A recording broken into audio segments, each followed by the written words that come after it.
Okay, good afternoon, everyone. Just want to thank you all for taking the time of your busy weekend to be here with us in this awareness session. And we have a number of presenters. And we have first in line, we have our sister Erek, who is gonna give us a presentation about financial awareness. Something we really need during this pandemic time. We know every dollar count, every dollar is important for us. So without any further ado, I'm just gonna open the floor, and Arek, you're more than welcome. I don't need to introduce her. She is well known within our community here. Everybody knows Arek. So Arek, yeah, the floor is yours. You can go ahead and start your presentation. Oh, thank you, Martino. Hello, everyone. Thank you for the invitation, COSSCOM leadership. It's a privilege and honor to present to my community. It's a topic that is close to my heart, and I think that we all deal with money, and especially during this time of COVID-19, there's so much stress in terms of financial. So I'm just going to be shedding a light on this presentation today. So as many of you know me, Rick Manyang, and I'm a financial advisor with World Financial Group. And I'm going to be presenting about financial education or financial wellness today. I just want to remind you, this presentation that I'm going to be doing is usually 1 hour each or so. With the three topic is going to be like 3 hours, but I condense it for 15 to 20 minutes. So if you would allow me to finish my presentation and then you can ask questions later, I would really appreciate it. So yeah, I'll go from here. So let's start with the building. I'm just gonna mute everybody and then you can unmute yourself and continue. Okay.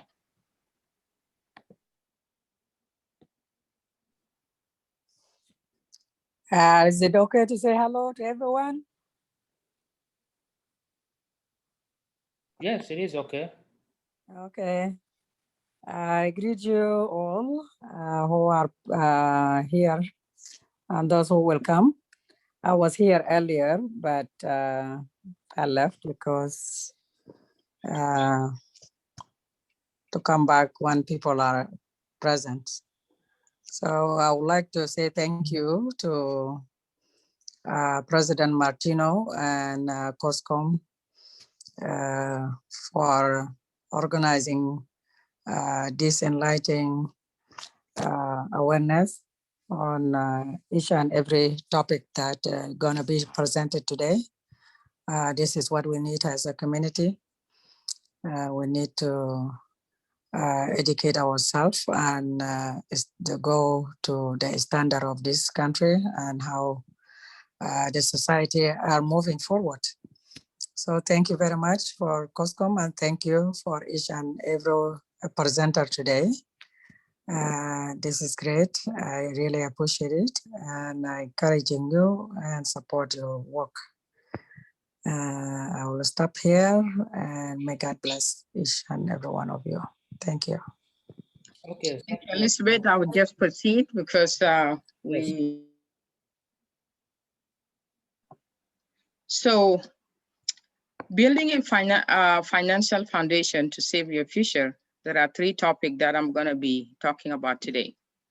One is about Registered Education Saving Plan, which is RESP, and will preparation and life insurance. So with RESP, as parents in Canada, we all get child tax benefit. And the child tax benefit that the family get is approximately 400 to 500 per child. Canadian child tax benefit, depending on your income, you could get less than that, but this is the maximum that the government give people.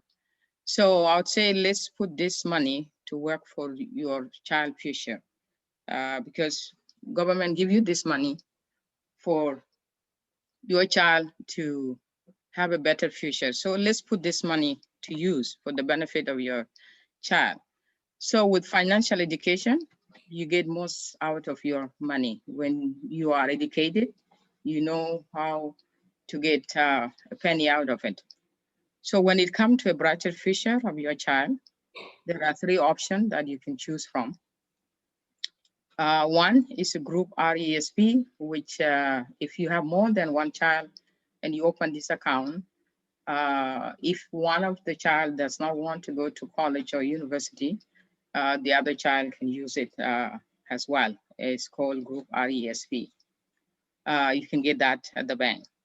Self-direct RESP is another account. You cannot get it in the bank, but also is one of the accounts that is used strictly, purposely for education.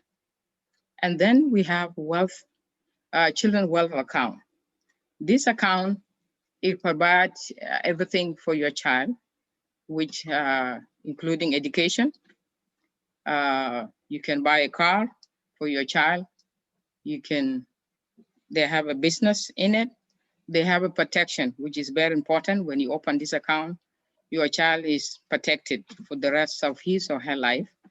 And not only that, you use it for multiple purpose. And that purpose you open as a parent, it will go to your child, and also you go to the next generation, which your child can pass it on. They will pass on the wealth for the next generation. Your child has protection, has retirement, and the rest go to the next generation, which this account you can not only open for your child, you can open it for your loved one. It's good for anybody that you can use it for. High return with the principal guarantee. It depends where you really save your money for your children. With the bank, you really don't get that much interest rate, which I will be touching a little bit in other place later on. And also to understand that there is a grant that the government give you when you save this money for your kids, that there's a grant. And that grant maximum is 7,200 from the time that you save the money to your child. Is called Canada Education Saving Grant. Maximum is 7,200. And why the government do that? Because there are people who take advantage of this account. They can put the maximum into it, but the government put a maximum saying that no, there's a limit into it. So regardless, if more you put, the maximum you get is 7,000. You could get less than $7,000 if you put less money in that account, depending on what you save. Also, there is a child learning bonds. Maximum is $2,000 that the government can give you, depending on how much contribution you put towards that. So these are available to you. But if you did not open RESP account, you will lose those benefits because the government will not give you that amount of money. Depend. And also, when you open with the investment company, you can also get a percentage. For us, it's 15%. That on top of what you already invested, you can get 15% when your child is actually going to college. You get that, but you will never get that from the bank. So these are the different that you need to understand as a parent, and these are available to you. That grant. So let's. Or pardon me. The grant you said up to 7,200. Is it paid as a lump sum or over a period of time? No, it's a period of time when the child is going to college. You'll be getting money every year until the child finishes the education. Okay. So let's talk about will preparation. And the question will be, who need a will? And the answer is, if you have bank account, you need a will. You have asset, you need a will. Will is very important, and you never know until when something really happened to you. So let's look when somebody who does not have a proper will, or you don't have a will in place. So if you don't have a will in place, what will happen? Your family can get caught up in a court for years fighting for what is the rightful theirs, because you did not decide when you're here, and now you're not here. It's going to be a court case, and the government will be the one to decide that. So court also will distribute your belonging, which is your asset, in a standard way, which may not be the way you wish to. So you might not desire the way that the government distribute them, but you had a chance and you didn't do that. That's what can happen to your asset. Guardianship of your children who are minor can end up be assigned to people who you don't really want to. If you did not decide as a parent, so what if anything happened to you? Who gonna take care of your children when you're not here? Then somebody else or a state will be able to do that for you. So your asset may be frozen until the state is settled. So anything that belongs to you will be frozen until the state is settled. So it's very important to have a will in place.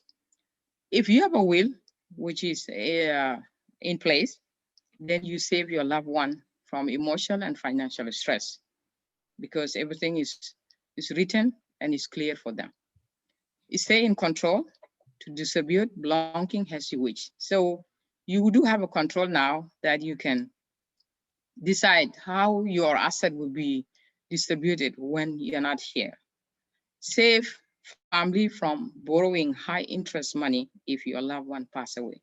So let's say your loved one passed away, they didn't have money, they will have to borrow money in order to go to the court to fight for what is the rightful thing for them. And that is very stressful. So save pressure, headache, and legal costs on your loved one. This is very important. And I don't know how much I can stress that. So who is the beneficiary of your bank account, your vehicle, your property, corporation, and other investment? So let's say two couples, they don't have joint account with a husband and wife. And if something happened to one of them, the other one have no access to the account, it will be frozen until, if you don't have a will, until the state is settled. This is a crucial thing, is very important. If you also, you have minor children, also is another thing, who gonna be trustee for your kids in case tragedy, if anything happened to you. I do know for the facts in our community that we have cases that we have people pass away, they did not have will, and their family are fighting or they are struggling with the system, how they can get, for example, account, their bank account, what is in there, the system will not let them do it the way they wish, traditional, the way we think that you pass away, you have children, this thing will go on to children. No, this is not Africa. This is a first world that you plan your life before anything happened to you. So these things are very important for us to get education on it. So life insurance is a big topic, but I just want to give you tips. What are the most important things? There are three things that are very important in life insurance. One is age. The youngest you are, the easier to get a life insurance, and is cheaper for you as well. And you could get a maximum of your income, because also it's based on your income and your age. So at early age, it's easy to get life insurance. Also, if you are a certain age, like let's say over 50 and above, will not be easy. You could go through medical exam in order for you to get life insurance. So they had to prove that what you said in the application is true with your family doctor. So age is a factor, one of the factors that the insurance company base their decision on. The other one is health. If you're healthy, you're good. You can get your life insurance, no problem. But if you're not healthy, it's a problem. There are also some exceptional when it comes to health. For example, I'll give you, somebody has a back problem, a chronic back problem that your doctor knows and you are doing a treatment and it's not easy. And you apply to get life insurance. Life insurance will say that you have a back problem. We can give you something called exclusion. Exclusion mean we'll give you a life insurance, but if anything happened to you based on your back problem, we'll not give you the coverage that we promise you. We can give you back your money, but you will not get the coverage that you get. But let's say anything happened to you and has nothing to do with back problem, you're good. They will give you that. So it's example of your health.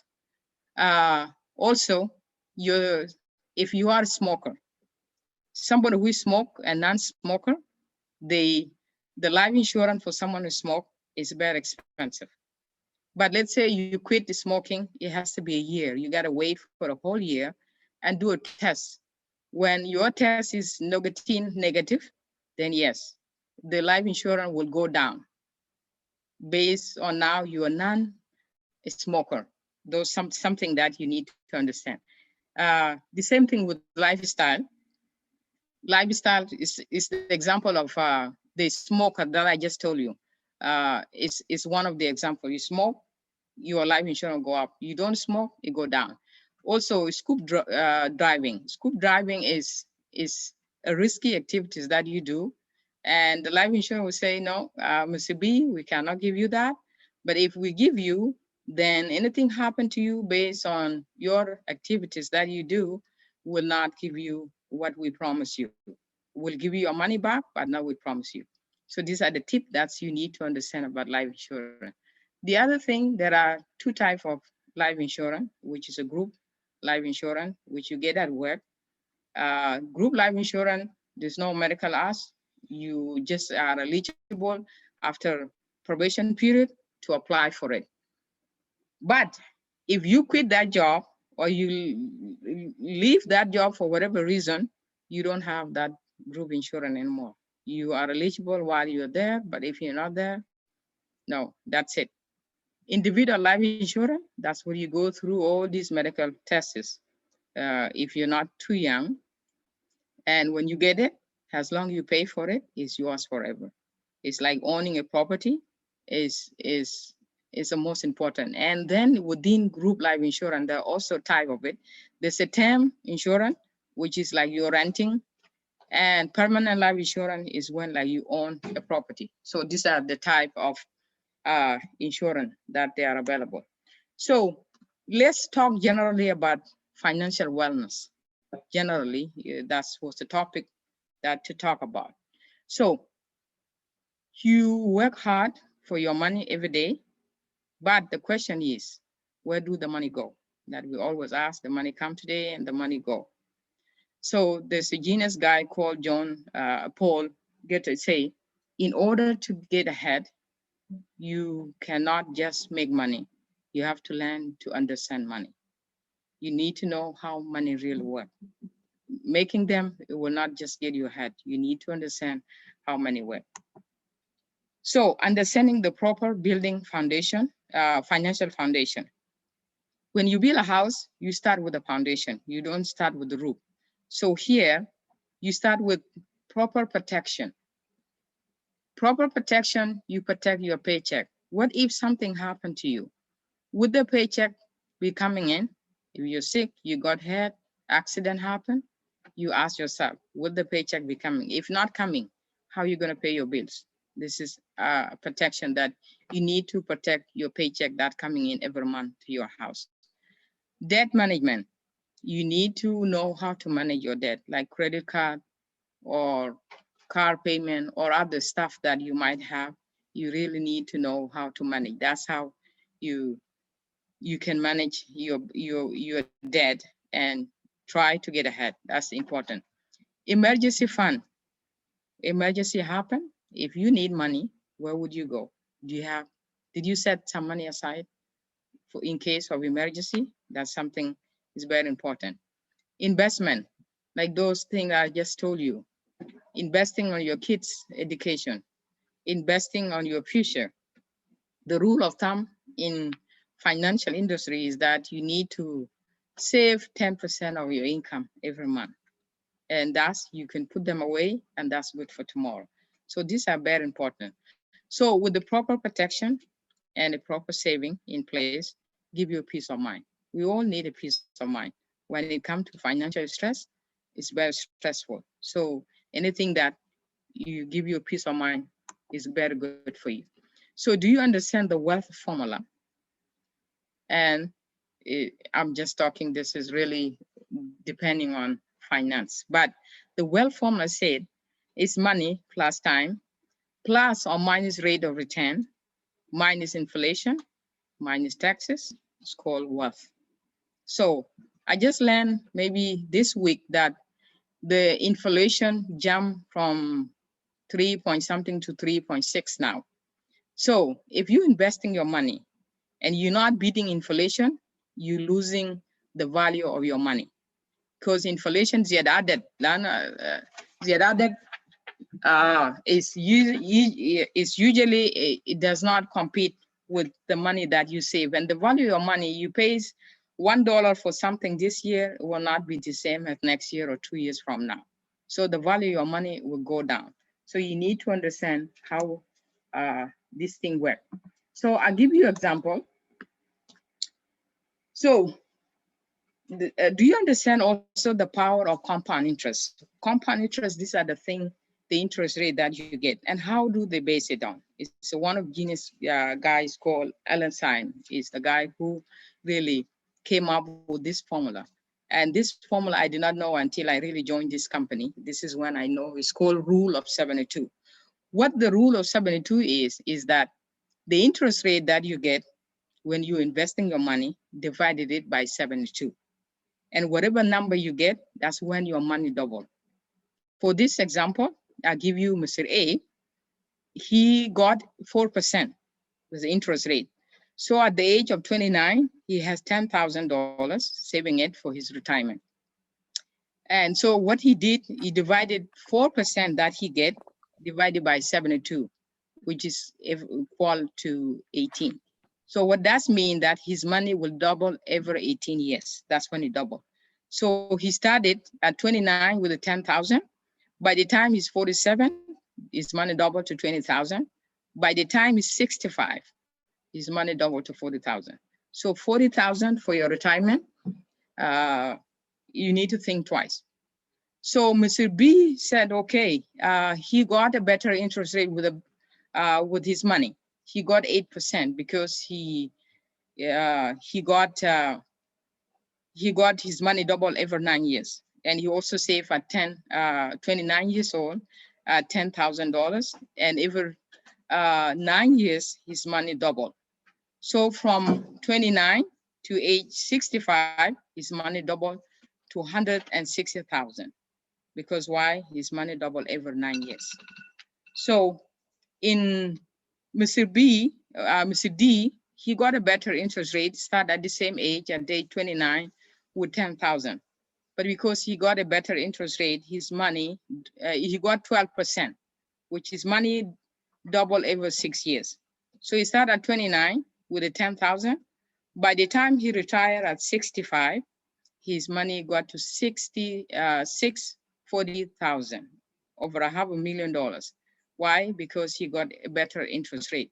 So when you invest in your money, you need to understand that interest rate is very important in your investing money. So are you only working hard for your money, or your money is working hard for you as well? Your money work 24 hours, they don't stop, but you do work for 8 or 10 hours a day and you stop.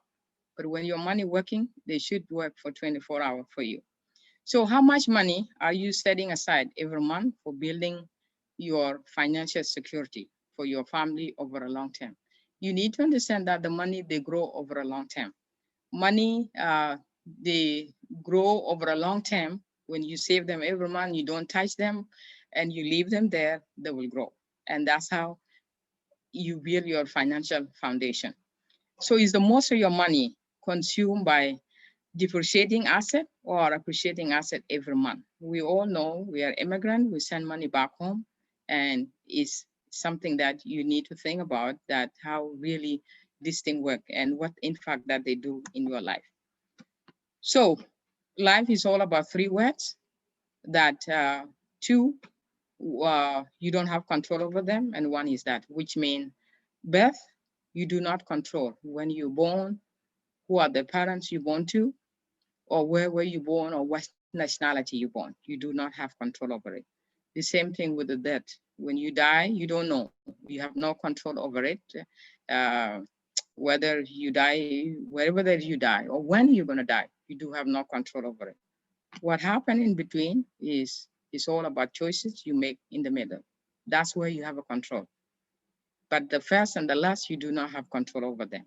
So you and your family are the most valuable and you deserve the best. So our mission in World Financial Group is that no family is left behind. This is our mission. So thank you. And I will take question if you have any question.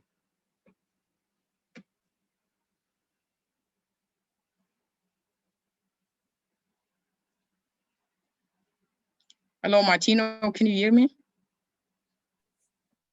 Yes, I can hear you. Yeah.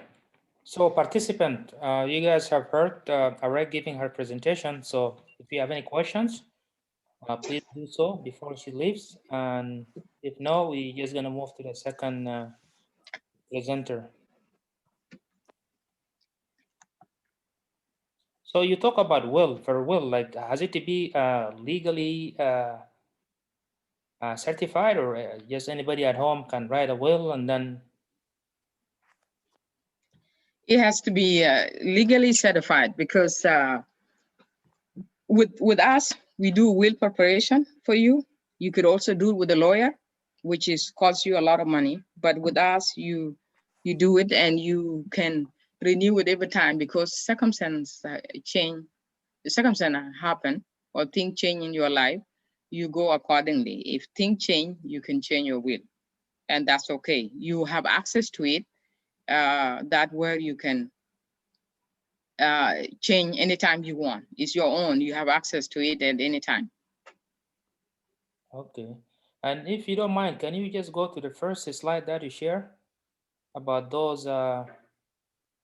RESP? No, the one about the what is it, saving for the kids? Yeah, that's RESP. Some Yeah. options here, yeah. Okay. There.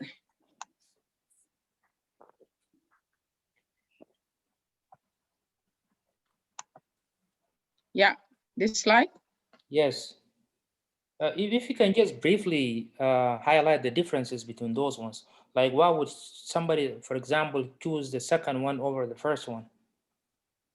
The second one, you can choose it is a self-direct RESP. The first one is the group. Group, usually you have 2 kids or more that when you open that, and usually you get that from the bank. And if let's say your first child do not want to go to college, you can still use that money as a subscriber. You are the parents who open the account, you're the owner of the account. You can use it for the next child that they want to go to college or university. You can use that for. That is called group RESP.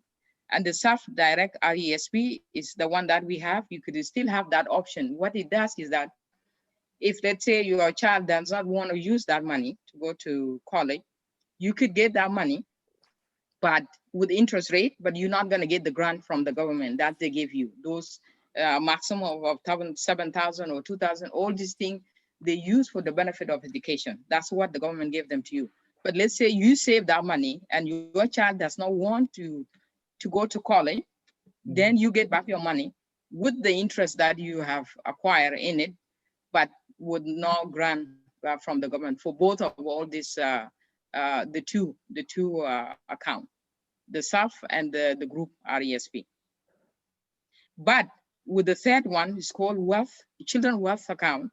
This one, it does not matter. Your child go to school, does not go to school, you still could use them for any purpose.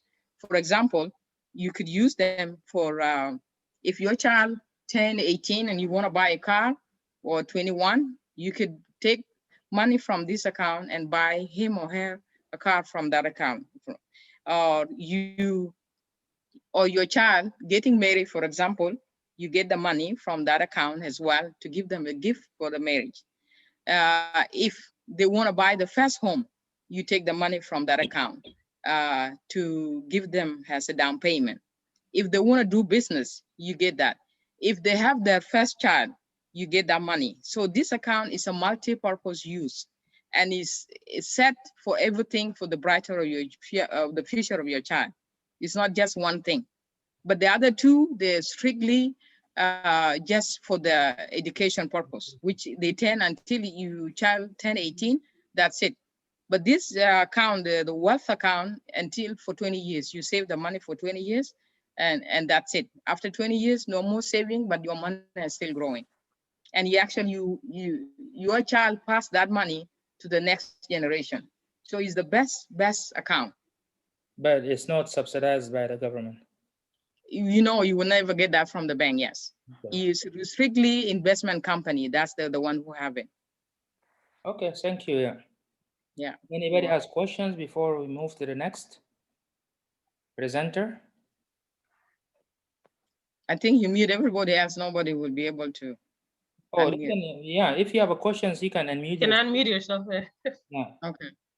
That's I pretty have a question. Sure. Is that will writing have a connection, like if I'm for example, I'm not a member of WFG,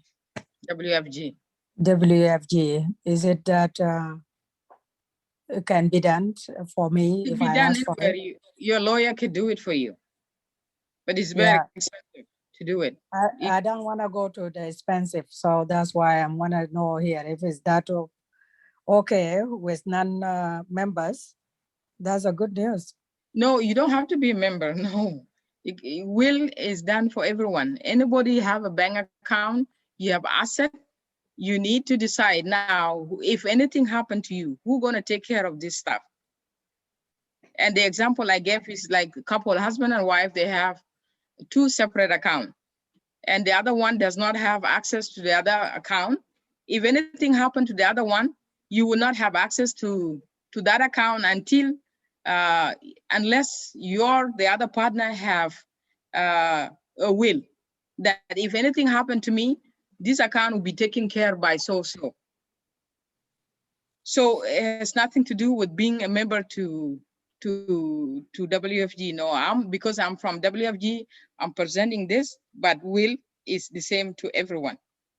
But I think, Eric, the question, if I understand a little bit clearly, is will the WFG, do they prepare wills? Yes, who we do. prepares them? Okay. Yes. So Yeah. but they prepare them cheaper than when you go to a regular lawyer? Yes. Okay. Got it. Okay.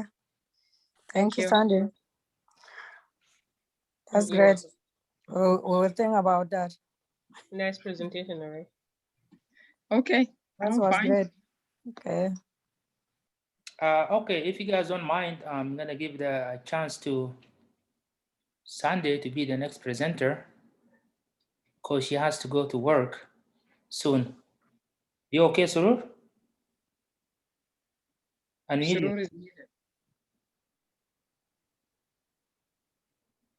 Can you unmute yourself, Surur?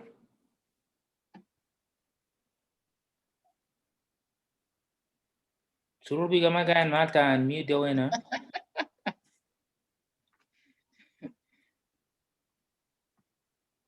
All right, we'll take that as a yes. Yeah, you can go ahead, Sunday. So Sunday is gonna be talking about mental health, and you guys have seen recently she's been very vocal, especially about this issue, and issues and issues related to Black Lives Matter. So go ahead, Ms. Sunday.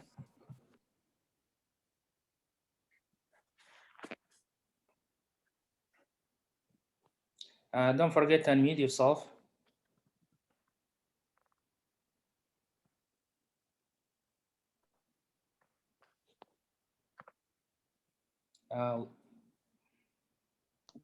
Yeah, can you hear me? Yes, we can hear you now. Okay. So can you guys see my presentation? Yes, we can see. All right. So good evening, everyone, and thank you, Martino, for letting me go before the time that was given to me because I worked 7 to 7, so I just needed to nap a little bit before I go to work. Um, I don't know. I don't think anybody's new in the group, but yeah, my name is Sandy. My background is in social work, and I work as a clinician for McDonald's Youth Services as a clinician. And one of the things that I do, and part of the reasons why I started working there, is we do work with youth from age 9 until to under 21, especially when they're going through a mental health crisis. So I felt like we needed to educate our community in terms of mental health, because it's one of the areas that we don't have a lot of information about, and it's one of the things that we don't talk about as much, but it's important. So thanks for Madame Margaret for contacting me and the leadership of COSSCOM, so that we could come back and share with our community our areas of expertise, or the things that I'm not an expert in mental health, but at least in the field that we work in, so that we can share information with our community members. Apart from working for the school system, mental health is a big thing, and that's why I'm doing this today. So, what is mental health?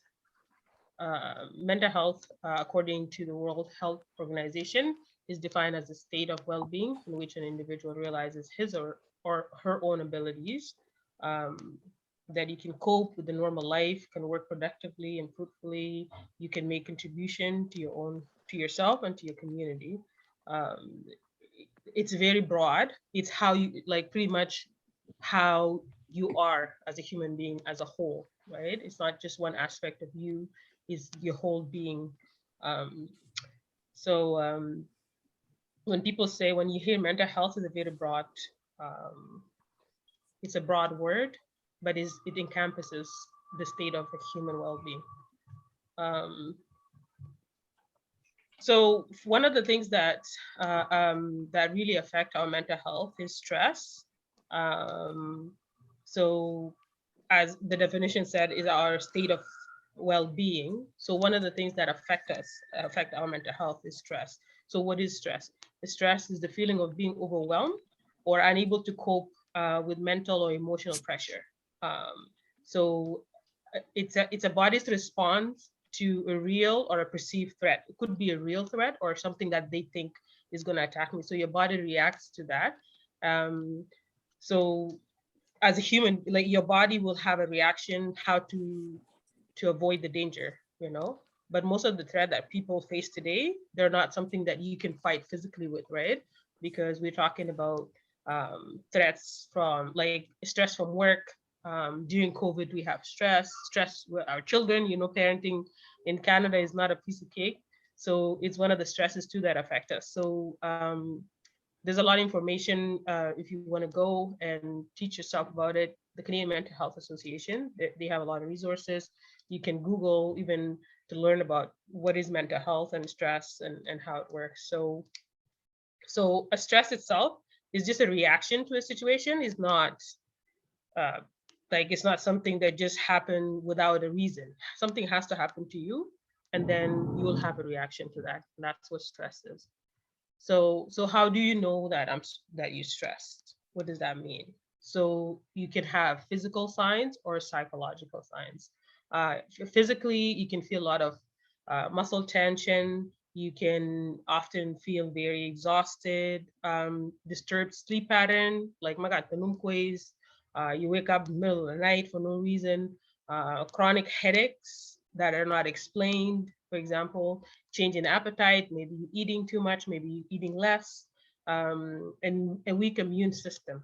So stress is real, it does affect us physically. And psychologically, it could be simple things like forgetting things, feeling disorganized, meaning even in your feelings too, you could be very emotional 1 second and the other second you're mad, or just being irritable, not able to concentrate. And you withdraw. Biggest sign too is you stop talking to people, especially your friends, your family members. So it could be a sign of that you're stressed, you're having too many things, especially people who are very social. People will notice those, will notice that very quickly, right? Especially somebody who used to always talk to people, and all of a sudden they're not talking to people. So it's important that we keep an eye on our friends and family members to see if they're stressed or they're going through something. Low self-esteem, feeling of worthlessness. You feel like I'm good for nothing. So those are the psychological signs of stress. So stress is different too from people. Like what might be signs of stress for me might be مثلا different, let's say le Surur, le Sasquatch, le Martino, because we're all individuals, right? We react to things differently. So, but then the major, like the most common things are like the unexplained headaches, the sleep, the lack of concentration, even changes in your sexual pleasure too. So these are all different, like, but these are the general signs, but you can open your eyes for other things too as well. So because the problem with the stress, you can't ignore it, because if you ignore stress, then it would lead to other health problems. So stress by itself is not a health problem, but if you ignore it for a long time, like for a long time, like I mean more than 2 months, 3 months, you're going like this, then it develops to a mental problem, a mental health problem. So what you do to manage stress is you have to work to start looking at yourself, because as I mentioned earlier, stress is a reaction to a situation, right? To a perceived danger or whatever, right? So what you need to do first is you need to look inside you, try to calm yourself down, so that you can think about the problem that is causing you stress in a very rational way, right? So things that can help you calm yourself is like things like yoga, meditation, you praying, or breathing exercises, or mindfulness. So these practices, they will help you calm down, and then you can look at the issue from a different calm perspective. The other way of managing stress is to be active. When you move always, it helps a lot of people with stress, because and it could be activity, could be in any way. It doesn't have to be you going to the gym every day. It could be going for a walk to the park, or walking in your neighborhood to reduce the stress, because it will improve your mood when you're walking and you're looking at sceneries, and you meet people, you say hello, or you see, I don't know, like in Winnipeg sometimes, unless you go to like a park where you can see green space and stuff like that, it will improve your mood. And things that people can do even during COVID, you can do hiking, or just keep moving. It will help you to reduce your stress. So another way to manage stress is to do something that you really like, because a lot of us, we have hobbies. I know the South Sudanese Community Center was big for us, especially us women, because it's one of those things that we look forward to events. So you can dress up and go dance and meet your friends and laugh. So in a way, it was helping a lot of us deal with a lot of stressors of life, like work and children and relationships and all that. So do something that you like. Pick a hobby. If you like reading, you like biking, or pick a sport, or listen to music. I like to listen to music a lot when I'm going through stuff, or if I feel stressed, because it helps you relax.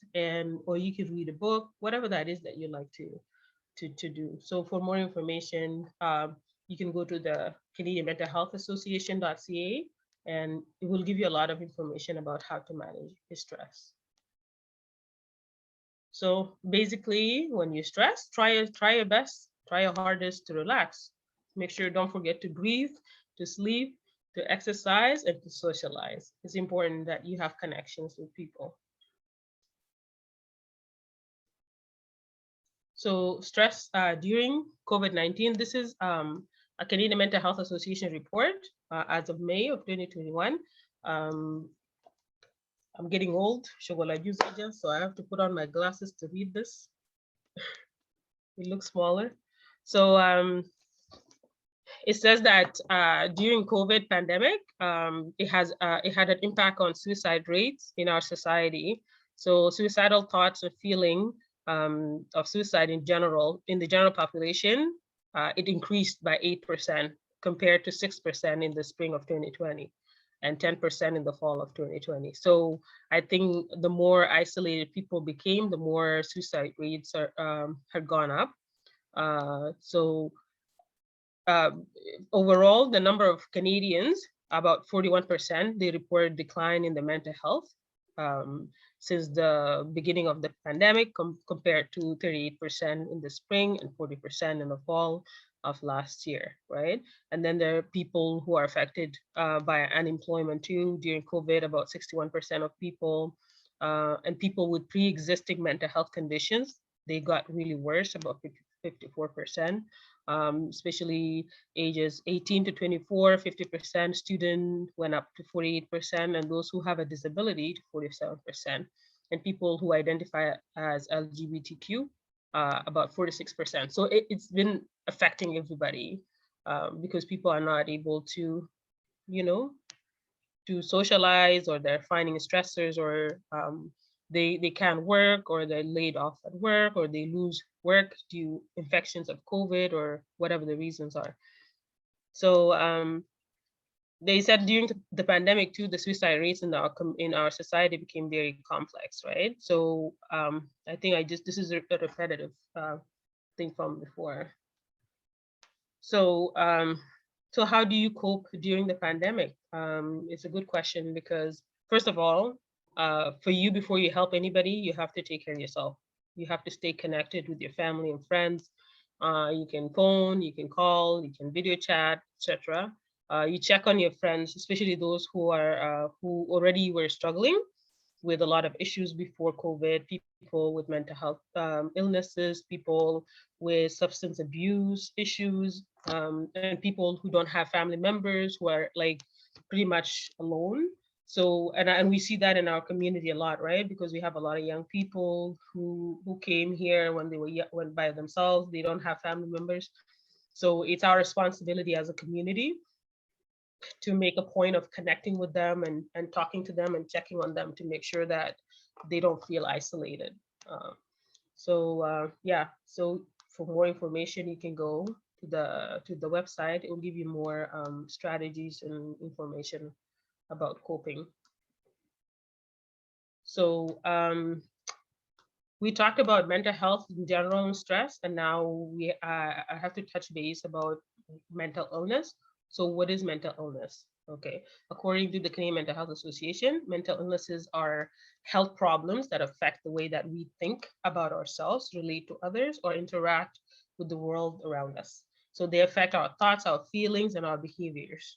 Mental illnesses, they can disrupt a person's life or create challenges and barriers for them. But with the right supports, the person can get back to the path of recovery to wellness, which means it doesn't have to be, it's not a life sentence if you have a mental illness.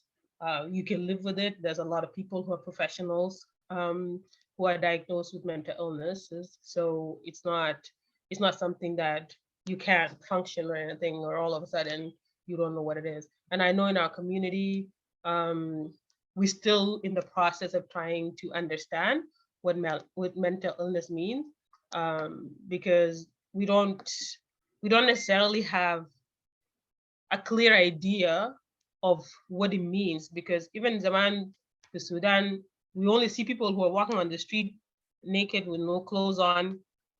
Zolda Mainun, that's it. That's just a broad term. Mainun, what does that mean? Like, what does he have? What does she have? There's other mental health issues or mental illnesses that will look different, right? People can be just sitting at home, they're sleeping, they're not going out, and then we look and we say, oh, filanda kaslan, filanda zatu magadri amal haja bahayatu. It could be that that person is suffering with mental illness. So it's important that we educate ourselves, because especially as parents, we have to watch out for our children, especially in this country, right? Like, there's a lot of resources, a lot of support, then we can get the help that they need. So it's important, to understand that there are many types of mental illnesses with different symptoms and challenges, and with the right supports and medication and community support and family support is very important in anybody's life who's living with a mental illness. Their family are important, and the community is important. I think we do a good job as a community because we're a very collectivist culture by looking out after our own. And I've seen it. I know we're not officially doing it as such, but we know when we feel somebody might be experiencing that, we make a lot of us make an effort to connect with that person by visiting them or by checking on them to make them feel okay. It's hard to tell somebody that I think maybe you're having a mental illness because people who are mentally ill don't necessarily always know that they are, but it's the people around them that will notice the changes, right? So it's important to keep an eye.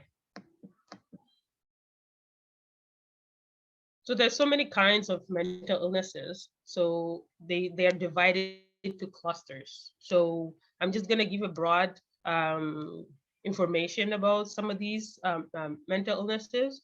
And as I said earlier, if you really need to go and educate yourself about mental illnesses, you can go to the website of the Canadian Mental Health Association, or you just Google it, and then you will see there's a lot of information, and you can learn about different types of mental illnesses. So we have anxiety disorders. Anxiety disorders, they're all related to anxiety. So they may include excessive uncontrollable worry, which means زول بيكون قلقان all the time بيفكر like what if حاجة لو حصل حاجة لو حصل حاجة, like there's some people like that, right? They worry about things that they don't know. So it could be a sign of anxiety. Strong fears around everyday things or situations. They're afraid to be around people. They're afraid to go out in public. Um, and thoughts of panic attacks. Panic attacks are real. Like they come to you as كأنه في حاجة ماسك لك قلبك كده, and then ضربات بيقوم عليك سرعة سرعة. So it's a panic attack. So some people have those feelings.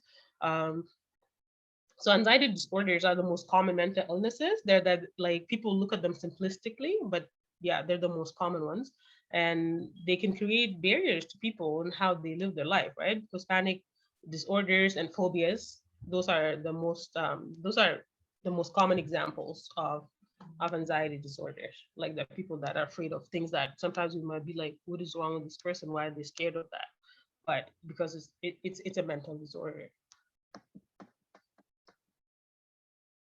Then we have mood disorders. Mood disorders, they affect a person's mood, right? So the way they feel, it's about how you feel inside. So this can affect every part of a person's life. When someone experiences a mood disorder, they might feel sad, they might feel hopeless, because I can't do anything, my life is done, I spent so much time doing nothing, or you can feel numb, يعني عدم شعور anything around you for a long period of time. So some people, they have unusually high mood and feel powerful and energetic, but then they can create problems too, because when you're too hyper, it's not good. And when you like very low energy and you're not, it's not either way, because life is about balance. So one of the biggest, the main examples of mood disorders is depression, bipolar disorders. Those are disorders that affect your mood. So depression is very common, but a lot of people go undiagnosed for a long time. And bipolar is like on the spectrum of the worst case scenario. When you become depressed, is like a next level, right? So they're real problems that people live with, and you have to get medication sometimes to be able to balance your mood. There are eating disorders, believe it or not. They're part of mental health illnesses. Eating disorders, they're not about food, okay? It's a complicated illness. It's a way to cope with or to regain a sense of control. So eating disorders may be in the form of you eat a little too much, or you eat less, or you eat too much and then you feel ashamed, or you feel like, oh, I'm too fat. Then you go and people will do that. They will purge themselves so that they can throw up. عشان يمشي يطرشوا. Most of these are not very common. بالنسبة نحن as Africans, eating disorders are not very common. We see it mostly with a lot of like khawajat, especially in the teenagers. They have a lot of that. And then the media too makes it harder now too, especially with girls, because now there's this feeling of everybody wants to be a supermodel, everybody wants to be thin. So a lot of girls experience a lot of eating disorders. We have also psychotic disorders. So psychosis is a health problem that affects people understand what is real and what's not real. So people might sense that things are not real, or they or they strongly believe certain things that are not true.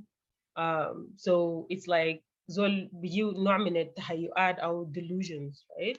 So schizophrenia is one of those common psychotic disorders because it affects, like, it's kind of hard because somebody who's schizophrenic can kill somebody. This is the worst case scenario, and say that it was like some voices in his head or her head telling her that this person wanted to kill you, so I wanted to kill them first. That's the worst case scenario. But like any other disease, like, it's always a spectrum.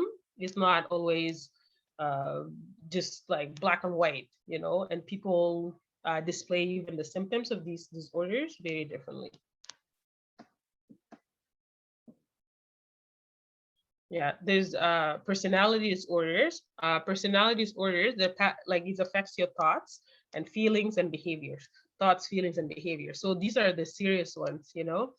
So it creates a lot of challenges in your life because people with personality disorders, they have a hard time having healthy relationships with others, right? Because it can comes off as a form of controlling, or they're not happy in the relationship, or they don't know how to manage their emotion, or they avoid or they engage in harmful behaviors. So they affect how you understand and how other people view you, and then the way you cope with problems. So one of the biggest personality disorders is borderline personality disorder. So sometimes it's really severe to the point like some people literally would have two identities. Today they would tell you my name is this person, tomorrow they will tell you like, and they really believe it, you know. So it's a matter of you understanding, and we can't sit there and argue and try to correct them because, you know, it's more complicated than just having a disagreement, right? And trying to convince them that this is not true. And then the one before the last is the childhood disorders, largely in young adults.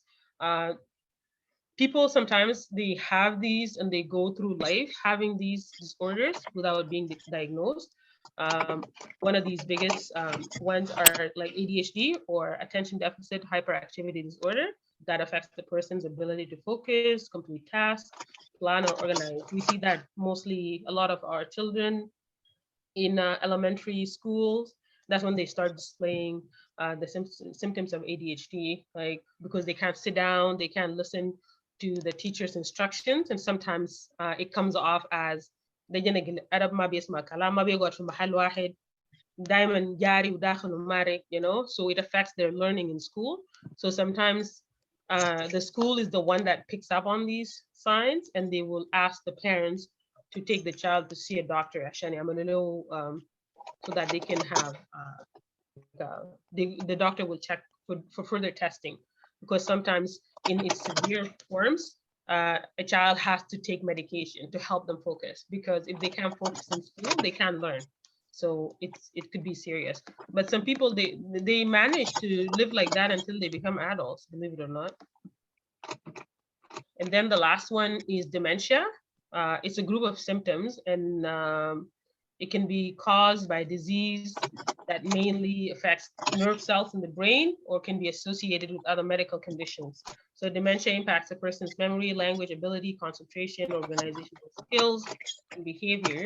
So this is very common in older adults, right? So Alzheimer's disease is one of the dementia disorders.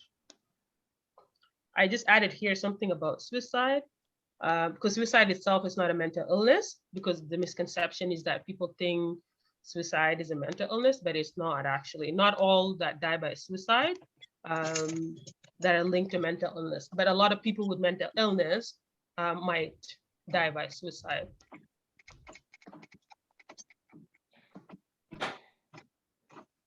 Can I just mute everybody and then you can continue? There is a sound in the background.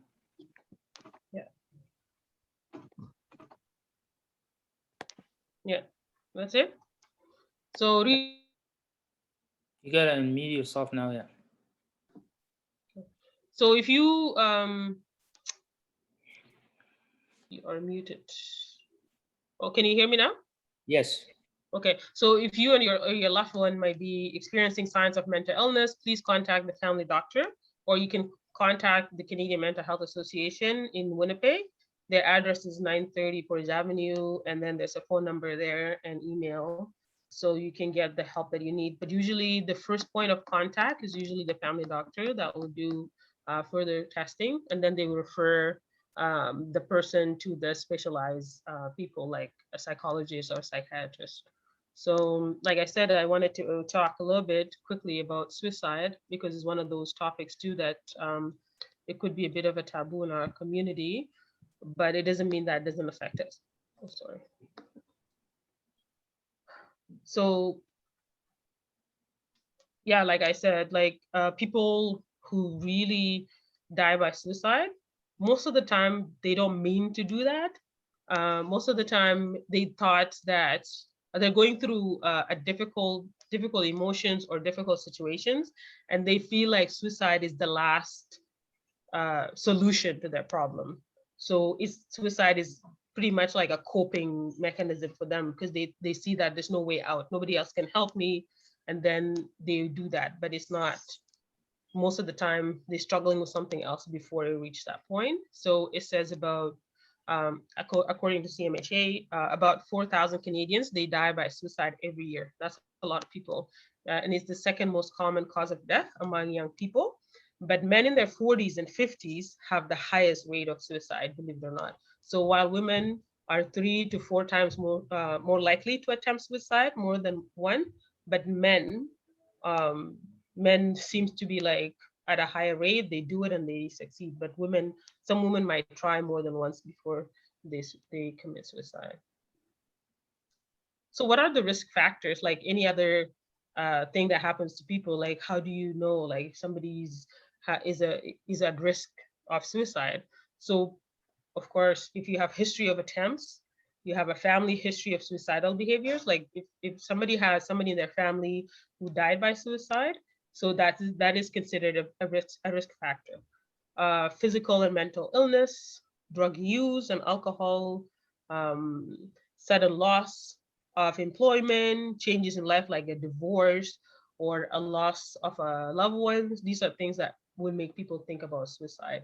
Major changes or transitions, especially with teenagers or senior adults. Teenagers, it's a period of transition from a child going into an adult. There's a lot of hormonal changes that might affect the way they think and they feel. So they're at high risk of suicide. And seniors accepting the fact that you transitioning to being an elderly, and there are certain things that you might not do anymore. You lose your independence. So these things can sometimes let people to think about suicide. Social isolation, lack of support from family, and the biggest one is family violence. Believe it or not, when people fight all the time in the family and children are exposed to this, especially domestic violence, the children in that household are at a high risk of suicide because it affects their mental health. So access to means, meaning people who have guns in their houses, people who have like a means of how they can do it so quickly, sometimes it's a risk factor as well. So what are the warning signs for suicide? So for us to be equipped to know or to see things that we have to look for. The acronym for the warning sign for suicide is path warm. So I, it stands for ideation, like thinking about it. S is for substance use, problems with alcohol or drugs, right? P is purposelessness, which means that you feel like you don't have a purpose in life, you have no reason to live. Anxiety, feeling intense anxiety or feeling overwhelmed and unable to cope with everyday life situation or whatever situation that happens to you. trapped, feeling trapped, or feeling like there's no way out of a situation. So sometimes people will think about suicide, hopelessness, or helplessness, a feeling that you don't have a future, you feel like things will never get better for you. Those are signs. Withdrawal or avoiding family, friends, and activities. So people that all of a sudden they change, they're not as outspoken as they used to be, they're not as social as they used to be. It could be a sign. Anger, feeling unreasonable anger, like all of a sudden somebody who's mellow and chill all the time, all of a sudden they change and they're angry all the time. It could be a sign. Recklessness, you engage in risky behaviors. They do whatever they want to do. They're driving, getting into accidents, drinking, or engaging in sexual behaviors that's not their normal way of life. Um, mood change, significant change in mood. So as you say, keeping an eye on people, your loved one, people that you know. So if their mood change all of a sudden, it could be a warning sign. So if you or anybody you know is experiencing thoughts of suicide, and there's an immediate danger, like somebody has a gun, a friend of yours or a family member calls you or tells you that they wanted to kill themselves, and they happen right there, and you know for sure that they have access to a mean to do it, don't try to talk to them. You have to call 911 because that's an immediate danger. But if it's just the conversation, but not really, they're not actively doing it, or they're not actively thinking about it right away, there's a lot of help resources for that. So there's, oh, I misspelled my own workplace here. So if for children or youth under 18, there's a kids helpline. It's a 1-800 number, so they can call even from payphones, even if when they don't have a phone. And these places are 24 hours. There's McDonald's Youth Services Stabilization System. The number is 949-4777, or the one at 8882, because these are for people who are stranded, or if they have a payphone and they don't have minutes, they can still call. There's suicide help for adults 18 and up. Like I said, if it's a dangerous situation and it's happening and they act, call 911 right away. There's Manitoba suicide line. There's clinic crisis line, clinic sexual assault line. There's a crisis response center, CRC. It's on Bannatyne. It's a new addition to the Health Sciences Center. It's on Bannatyne in the back there. Adult Mobile Crisis Service, and there's Seneca House. It's an organization that helps people who struggle with suicide and suicidal thoughts. So this is pretty much it. Thanks for listening, and you have any questions, shoot them at me. Okay, unmute yourself, please, if you have any questions to send it in.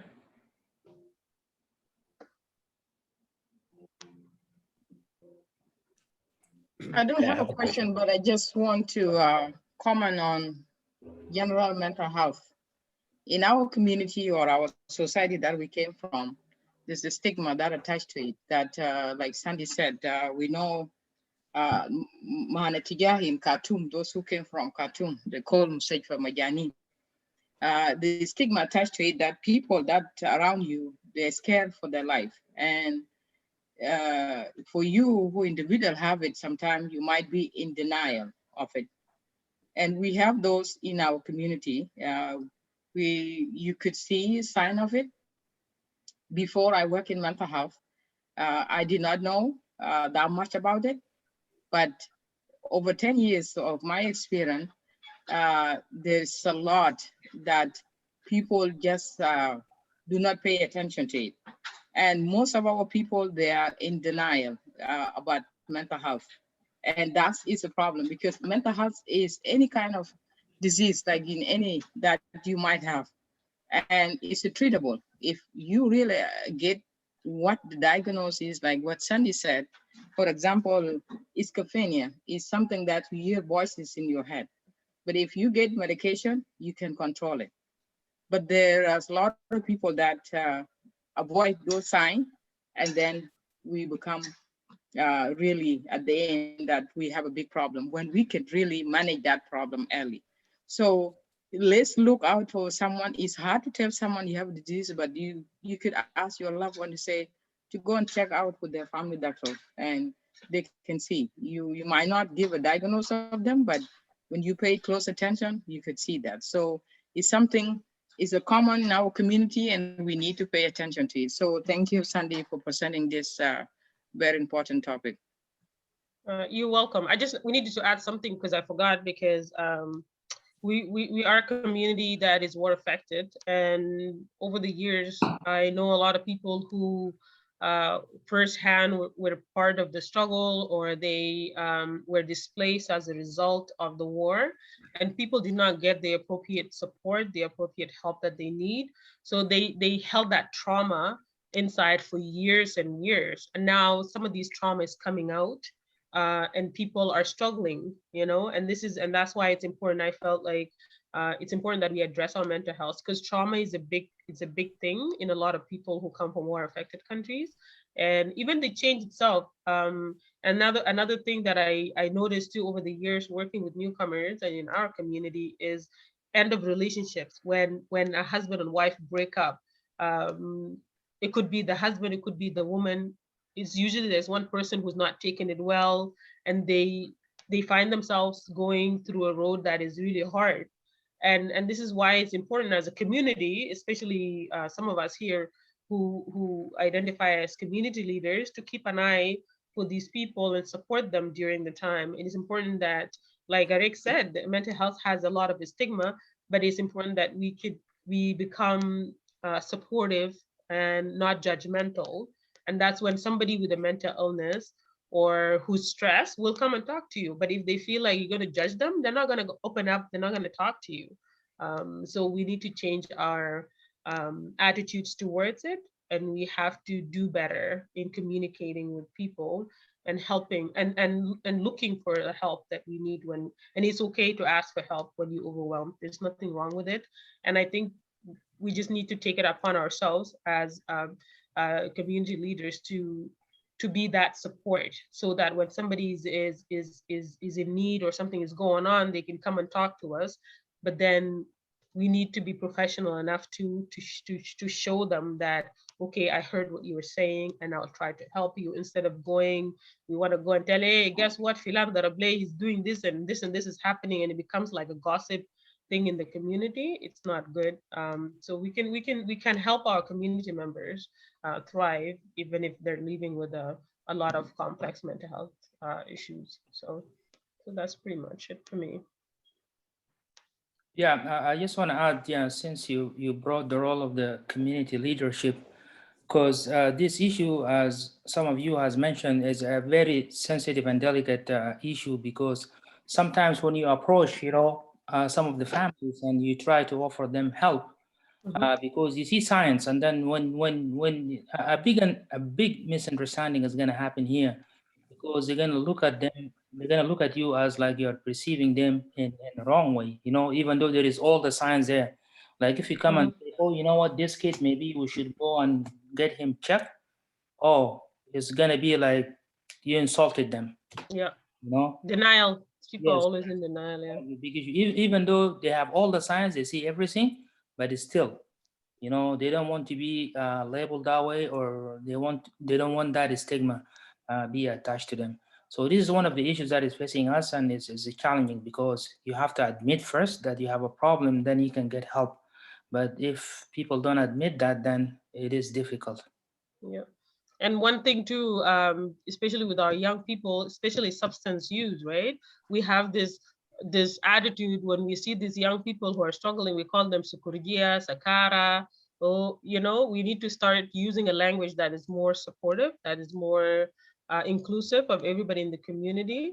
Because even though they might be struggling, the community center used to be the hub for everybody who comes, right? Like people who are struggling, they're isolated, and that's the time they come to the community center. But if you come and you give them cold shoulders and we call them names and we're judging them, that's not going to help. Then, so I think moving forward, I think we're doing better as a community as long as we have these information sessions in different topics and different areas. We'll continue to help ourselves by ourselves. We don't want somebody from an outside to come and tell us what you need to do, right? So this is a really great initiative, and I appreciate the leadership for setting these things up. And let's continue to do that in small ways. Whatever we know, we come back and share it with our community. So I don't know if nobody has a question. I guess we can move Well, forward. actually, Yeah, I need I have a question. I need to add a commentary. This is me, Sasquatch. Nice, that's good. Yeah, thank you. Did you give me a chance? It's Martino, I think, who's giving people chances. Okay, go ahead, Sasquatch. Yeah, thank you, Sister Sunday, for a very nice presentation regarding mental health. And actually, mental health is a core of the problem in all aspects of the community. Regardless where you are married, whatever. So it's a broad problem which everybody living with. Yeah. And it reminds me when I was in university, we have been taught by mental health with the Marial Takping, which is now in Australia. His son was here he is now in Alberta. Professor Marial taught us about mental health, and mental health is the core of the problem. It has psychiatric, anxiety, stress, and all these. And what you have mentioned are all the problem of mental health.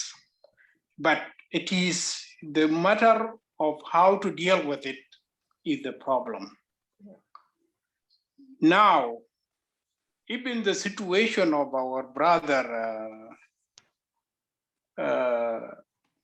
Mark, which people are now trying to find out the way. This issue is involved mental health. If I'm mistaken, to my understanding, is one of the criteria of the mental health that he has. But the way he conducted himself, people may say, "Oh, this man is healthier, but is a mental health." By saying that, you really refresh my mind, Sunday, about all this. And I learned them all when I was in the university. And this is really, we need to educate our community of how we could cope up with this situation, as you mentioned. And there are some certain diseases that people live with it, but they diagnose them, they know them, but they don't want you to tell that they have that problem. That's why I mentioned that these problems are everywhere. Wherever you are somebody with a family, you have one of these characteristics of the mental health, you may have it. So this is really very nice to hear this presentation. And we as leaders, we know what is going on in the community. Somebody who may react or the way he acts, there are criteria that we term them. What are these criteria? So it is really very important that we have to educate ourselves. And thank you for your presentation. You're welcome. And all. Yeah, bye. You're welcome. Zafir, I think you wanted to ask a question. Thank you. I think there is somebody raising hand. Yeah, I just have a, I think is a Zafir question. wanted, yeah, and then Rebecca. Oh, okay. Yeah. Go ahead, yeah. Okay. Thank you so much, Sandy, for illustrating all these kind of mental health issues and stuff like that. So my question, you actually talk like you gave us the details about the stress and anxiety disorder. So the question I want to ask is stage fright. It is part of the stress or anxiety disorder. Is stage fright over yeah, stage fright could be, if it depends how extreme it is, then it becomes an anxiety disorder, right? But it could be just a personality trait. But if it's too much to the point, like you're getting almost what do you call it, a panic attack, then it becomes like an anxiety disorder. But if it's just like, oh, I'm just a little shaky, and there's like 50 people talking to me or something, then it's just normal. But then if to the point you're sweating and you're having a panic attack, then it might be an underlying sign of an anxiety. Okay, thank you. Yeah, Rebecca. Thank you, Sandy.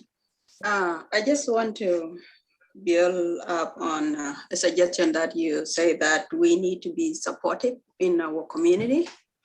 As we all know, how immigrants are going through. I'm not going to even say South Sudanese alone, because the long war affects people in a different way, a different level, and all cause mental illness or personality disorder. So also something that I need to add into your presentation aligned with those is the communication barriers. There is some word that sometimes we say them and we don't know how that word can affect other person. And these are also cause personality disorder, and it causes mental illness, because whenever you stress for something, and we have that as African, where we align some words that are not suitable to be said in publicly or individually, telling to someone. And how can we know that to educate ourselves that communication barriers too is also side effects in the society. Second to that is the ignorance, because when we ignorant, you cannot, even though you see yourself, you are educated and you know everything. You may get tip from the presenter or anyone who is doing that. But as a community, we have that kind of thing. And doing this presentation, it will really actually, one by one, it may help us a lot as a community. And also putting ourselves into the shoes of, when you put yourself in the shoes of someone that you saw, it has, or you feel like that person is going through something, and you put your level into the same level of that person, it encourages someone to, to open up and connect with you. So I thank you so much for doing this presentation. You're welcome. And to also Arek, who did her presentation. I came halfway. I just want to add that comment, and maybe keeping it up will help us a lot as a community in general. Ignorant also connect with our youth.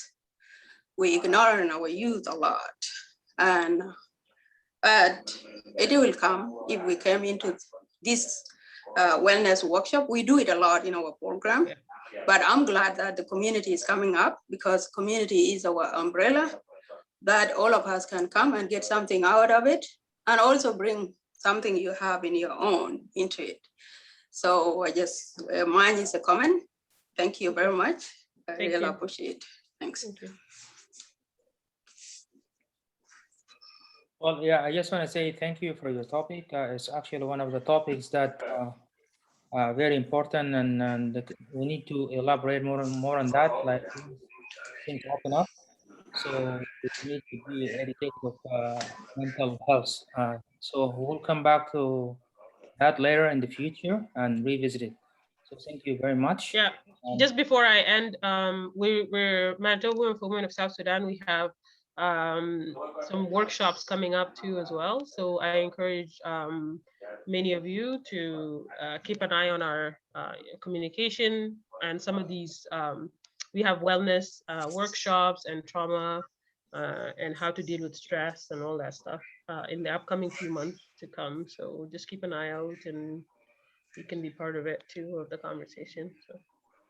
Okay, that's great. Yeah, thank you for sharing that information. So before we proceed, is it okay if we take a break, 5-10 minutes, and then we continue, or because it's been Yeah, I know you need to 2 move a hours? little bit. Yeah, Yeah. we need to do something. Okay, so Movement break. 10 minutes, is it not a lot? yes, 10 minutes break. 10 is okay. We'll be back. You, Right. you Okay. want people to go for break and come back again? Yeah, because we You take sure? 2 hours Just now. 10 How much minutes. is left? Not to go out. Just leave your thing on like this, but you Just can 10 minutes. Go move. make a cup of tea or whatever it is, but don't log out. Just stay. I would really suggest that we get over with it and go, but it's up to those 2% who are still. I Just suggest do it. that too. We rather No, go. I'm on the boat. Let's continue. Otherwise, if I leave here, I'm not coming back. No, that you Yeah. just make yourself a cup of tea or something, but you staying here. But we just gonna like stop this talk for 5-10 minutes. Okay, can I say thank you to Sandy? Great job. And thank you to Arek. It's been a long day, Martino, Mr. Martino. Yes. I was up all day for the meetings. If I go for 10 minutes, that's gonna be, my tea is here. Okay. I think it's only 1% left. We should just continue and get over with it. Okay. So Okay, then let us continue. general consensus. If people agree, you guys need break, or should we continue? I think we should just continue. I think if somebody needs a break, you can just, just move yourself and come back, I guess. All right, Dania, that's okay. So, Mr. Surur, you ready? Since yesterday. Oh, great. I like that spirit. So let's see. Yeah. You wanted a break, but now no more break. No break now. And just while you are Sorry to cutting cut up you off, yourself, Mr. thank you, Martino. Rebecca. Yeah, Mr. Martino. Yes. Sorry to cut you off, Sarul. Also, a Kate is a psychiatric practicum at this. A Kate. Yeah, Jacob. Okay. She is a psychiatric. It is not officially yet, but community is benefiting a lot from her, because it is her role and what she did. We are benefiting a lot from her, and I suggest the community also should contact her. Thank you. Absolutely. Yeah, definitely. I will do that. Yeah. Yeah, thank you for pointing that. Okay, thank you. As you have seen from the posting, that my presentation is about preventive of diseases transmission. That's a big topic. Because when you look at it, every disease has its own method of prevention or control. But it is given to me just like that, but I'm gonna summarize. First of all, I'm gonna go the general way of how to prevent this transmission of diseases. Then I will dwell into 1 or 2 or 3 diseases, which is commonly here in the community. Then I will talk on them and give you some tips of how to control them. First, when you look at this transmission of diseases, for that thing to happen, you need 6 items. Otherwise, no disease transmission in the world. First, you need to have an infection agency, which are bacteria, viruses, parasite, and fungus. Those are the things which make us sick. Then you need to have a reservoir. A reservoir is as animal where that parasite can stay in there so that they can multiply and do all their business. The third one is you need to have a portrait of exit, because if the parasite is within us here, there should be a portrait where they can come out from us to go to affect somebody. Then also you need a method of transmission. If the disease is in me, how can I transmit it? You can transmit it either direct transmission by touching or doing other things, or indirectly by coughing using droplets and other means, or contact with people like sexual transmission. All these things you need, these are called method of transmission. Then you need a portrait of entry. A portrait for entry is now, if this disease is in me, how can it go into other person? Those window, how will it be? That window should be like through the skin when the skin is not intact, like broken wounds or something like that, or mucous membranes from your mouth or body secretion, or you swallow it, gastrointestinal transmission. Then from there, you need to have another host that disease will go into. That host, so these are people with low immune diseases, immunity, so that when that host go there, they just attack it because his immunity is low and it start multiplying, and then the cycle goes again. See, so 5 or 6 agencies: the infection agencies, the reservoir, the pathway of exit from the reservoir, method of transmission, portrait of entry into the host, and then a host with low immunity. These things, when it's there, your transmission of diseases would go ahead. Now, let us look at the general way all the diseases, say all diseases of the world, how this thing can be prevented to go into us. First, to avoid or to control these diseases, you must have a healthy life. That's, you have to eat good. If you're eating good, no disease will attack you. Your cholesterol level have to be checked daily, regularly by your doctor, because cholesterol, you know, when your vessel is plagued with fats and that, this thing will affect you because blood will not flow there. That will cause you a lot of diseases. And also watch out for your blood pressure. Very important, blood pressure. Then, like I said, you have to get up and get moving. Like that, this one, the 5 minutes or 10 minutes we are asking about is you have to be active, not sit on the couch daily. And then you have to watch for your body mass. You see, big people, big problems. You need to sleep, train yourself, and be nice. The other one, you have to manage your blood sugar. Very important. We Sudanese, with that sugar we drink, we need to control it. The other point is quit smoking. Cigarette, it will destroy your lung, and then that's another disease. The other thing is we need to have rest. Don't work too much. If you work too much, big problem. You need to have a restful period of your time, especially at night. Don't miss your health screening or vaccinations. Those are important. Check with your doctor yearly, and if there's any vaccination to be happening, go for it. And then the most important thing for us is also hand washings, maybe use gloves, gowns, and social distancing.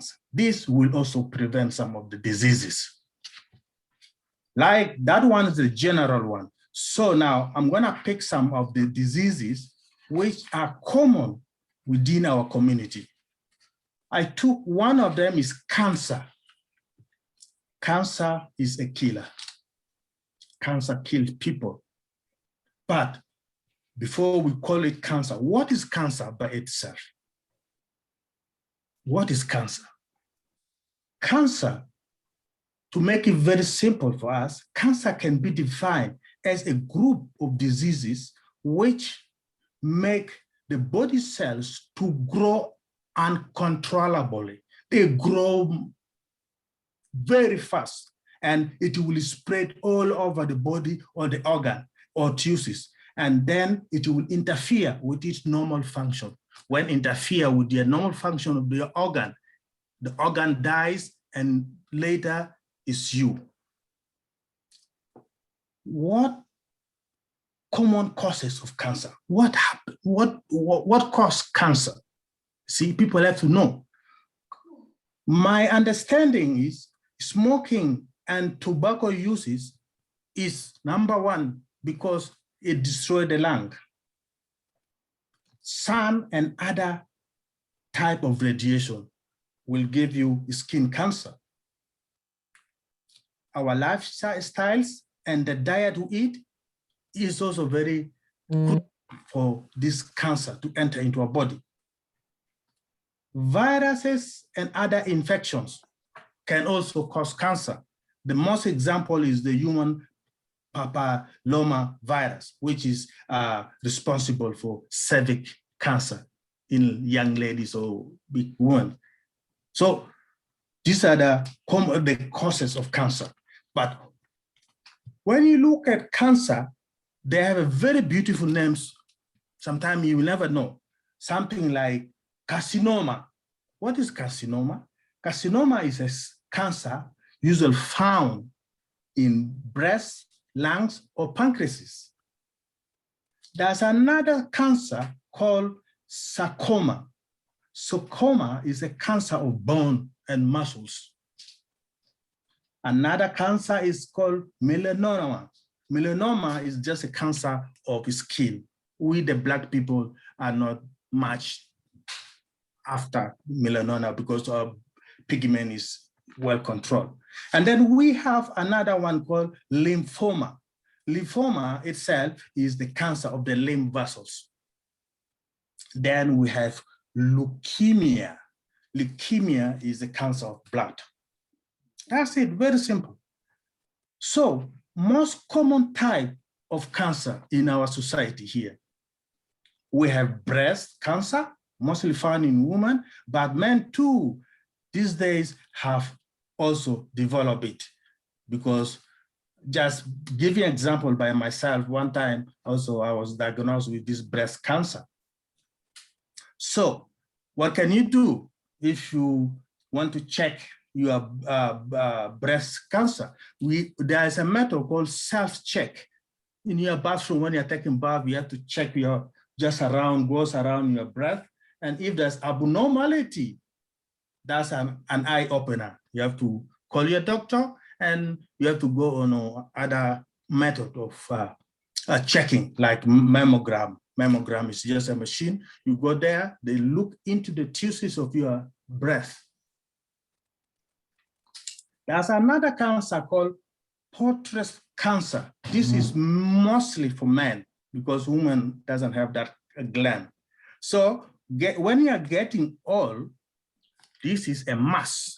You have to check it because at the age of 50 above, men start developing that kind of cancer. So we need to check it out there. There's another cancer called colon and rectal cancer. This one also with age is a must check.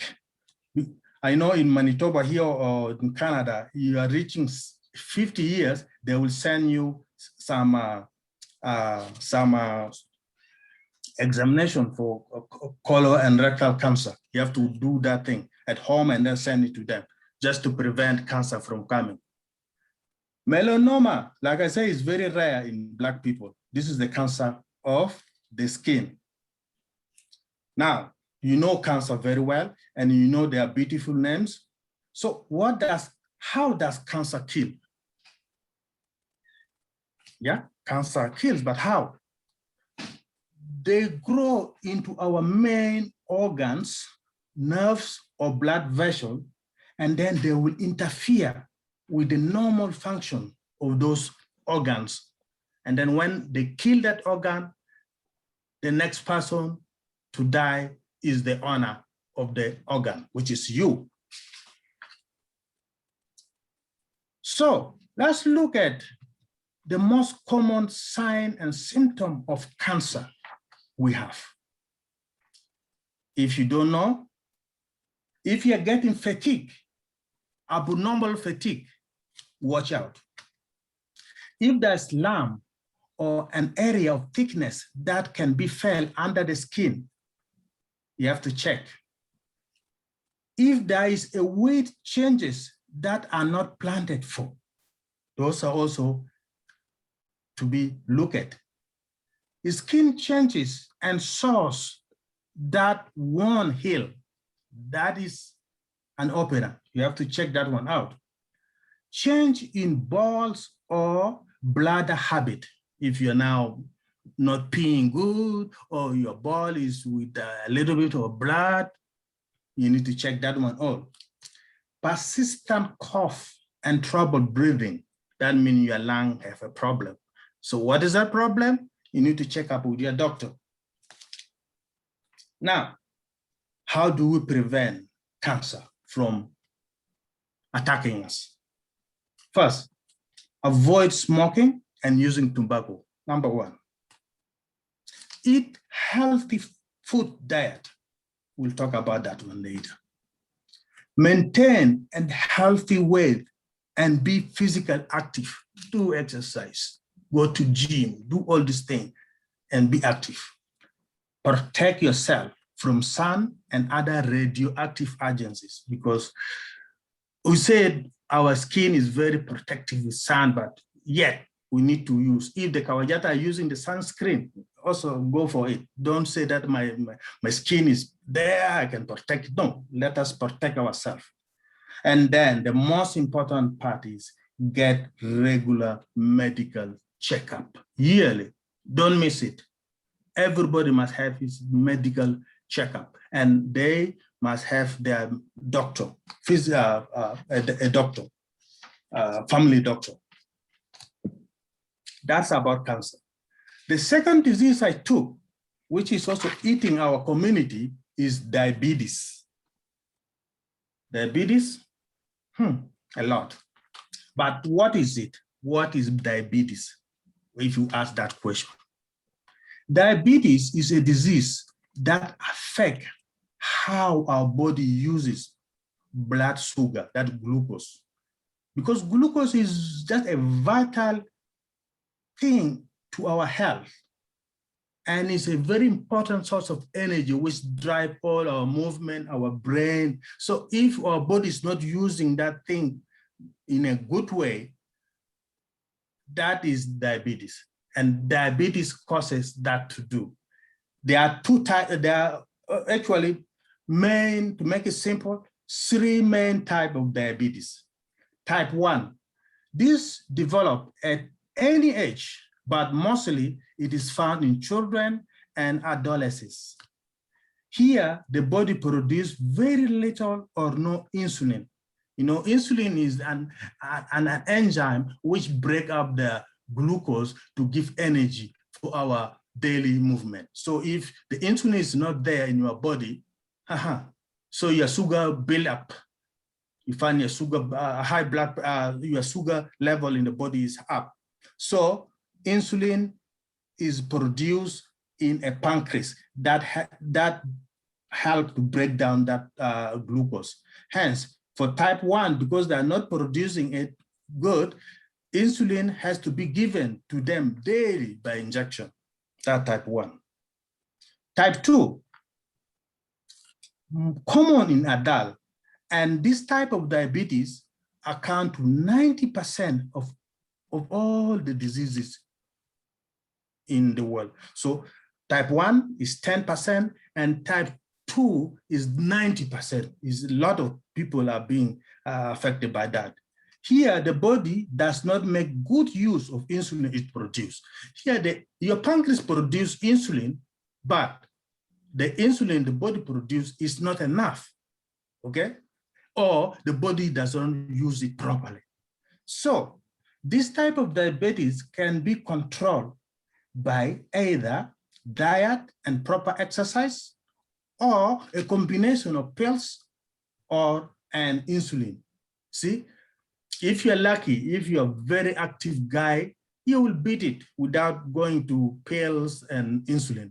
So type 2 is just your lifestyle. So this type 2, usual, I said, it comes in adult age. Now, this age of ours, from 40 onward, this is any diabetes there is there because you are lazy, you don't do all your course, that's when you get affected. The another type of diabetes is the gestational diabetes, occur during pregnancy. Usually it goes away after, but the effect is that the child will be at risk of developing diabetes later, or sometime the woman will also develop diabetes. So type 1 diabetes cannot be prevented. Nope. Insulin is the only therapy. But type 2 can be controlled by lifestyle modification with physical exercise and a healthy diet. So, you know diabetes. So what are the complications of diabetes? Because they say diabetes itself is not really very bad disease. They call it a disease of healthy people or wealthy people. So is the complication of diabetes which is causing us problem. So what are the complications? Complication of diabetes is now cardiovascular diseases, making your blood cells thicker. The flow of blood will not be there because it's heavy. It's like I said, maracas. So it's very heavy for the body to pump it. So this one will affect you. It will affect you. One, in the eyes. In the eyes, when your blood is thicker there, the vessel of the eyes cannot handle it, then they will burst. Whoop, you're developing blindness there. Kidneys failure. Those Bowman capsules, very tiny vessels there, can burst because the blood is thicker because of sugar. And also that will make you kidney failure and you go to dialysis, all those complications. At the end of the day, your limb, lower limb amputation is the common complication of diabetes, because the lower limb here with poor circulations, the wounds there, the wound will not heal, everything is just slow. So you are dying slowly from extremities. So the doctor, if they cannot heal your wound there, they will chop your leg off. So some tips to control and prevent diabetes happening into our body. Now, one by one. Drink water, no sugar added coffee or tea instead of juice or sugary drinks. So, my people, water is the best. Eat fresh veggies and fruit. Choose nuts or fresh fruit for a snack. You see, when you're eating snack, some people go there and have donut. No, you better have those nuts, fulmadamas or something like that. Limit alcohol consumption. That will help you. You have to eat white meat instead of red or processed meat. Choose peanut butter instead of jam. Choose whole grain bread instead of white rice or pasta. Use unsaturated fat like olive oil, canola, corn oil instead of saturated one like almond fat, butter, or coconut oil. We're doing good. The next disease also is high blood pressure. Those are just also is a combinations or complication of diabetes. Blood pressure, by definition, the normal blood pressure of a human being is 120/80, you know the measurement there. But anything higher is considered to be high, and hence is high blood pressure of the body. There are two stages of blood pressure. Stage 1 is 130/80. And then stage 2 is 140/80. My book said, if your blood pressure is above 180/110, run to the doctor. Run. This is an emergency. Don't stay there, because no, you will be dead soon. So what are the signs and symptoms of high blood pressure? Most people don't show any sign. But the most common sign, which I want you to know today, is when you have a pounding feeling in the chest or in the head, you find boo, boo, boo. That's the sign. You have lightheaded or dizziness is also a common sign of high blood pressure. So if you have those three things, my friend, those are the blood pressure signs. So what are the causes of high blood pressure? What causes high blood pressure to us, especially as the South Sudanese? Diet high in sugar. They like the sugar. So diet high in salt or fat. You know, when we're eating share, we need those something meat there, and then with the shaham there. Is very good, but number is a cause of high blood pressure. If you have diabetes, blood pressure is your friend. If you have high cholesterol, blood pressure is your friend. If you have family history of high blood pressure, likely you will develop it because it's also run through the family. Kidney and hormone complication also lead to blood pressure, because the chemical in the body are not being released, and all the movement of the of blood is controlled, because they become very corrosive. They don't go faster, and that make your heart to work harder. So high blood pressure, if not controlled, this will lead to stroke. You will have some problem, my friend. So be careful. We need to reduce our sugar. So what do you do to lower blood pressure and keep it down? First, lose some weight. Then exercise regularly. Reduce salt in your diet. Limit consumption of alcohol. Eat healthy diet. Quit smoking. Cut back on caffeine and reduce your stress level. Sunday I've talked about stress, and you know what stress level is. How come you are not mentioning alcohol? In all my topic here, they're talking of healthy food and balanced diet. And also balanced diet is also my presentation. So what is balanced diet? When we talk balanced diet, is it the diet which is balanced, or the makwa, or the I don't know. So let us define balanced diet. This is a complete diet that contains all the nutritional value needed by a person, as opposed to the junk diet. Junk diet, they taste really good, but they don't have any nutrition value there. So you have to have a balanced diet. Balanced diet should include all the following food groups. So when you look at the diet, the balanced diet, what are the ingredients of the balanced diet? You need to have vegetables there. You need to have fruits. You need to have grain. Whole grain are better than the white or refined one. Protein, this should be at least 1/4 of the plate. And they include lean meat, that's beef and pork, chicken or turkey, fish, beans or pears.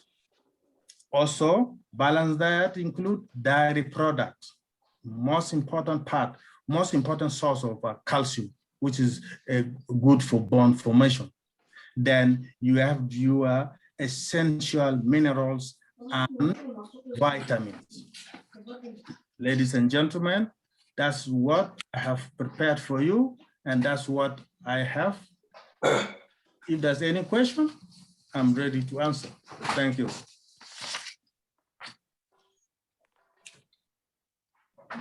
If you don't mind, can you repeat the main causes of the cancer? What's that? The main causes of cancer. You said there is main causes that. Okay. Yeah, what are they? Okay. They call it Potters gland. That gland. No, the main cause of cancer. The main Causes of cancer, yeah. The main causes of cancer. Let me get my book here again. The main causes of cancer.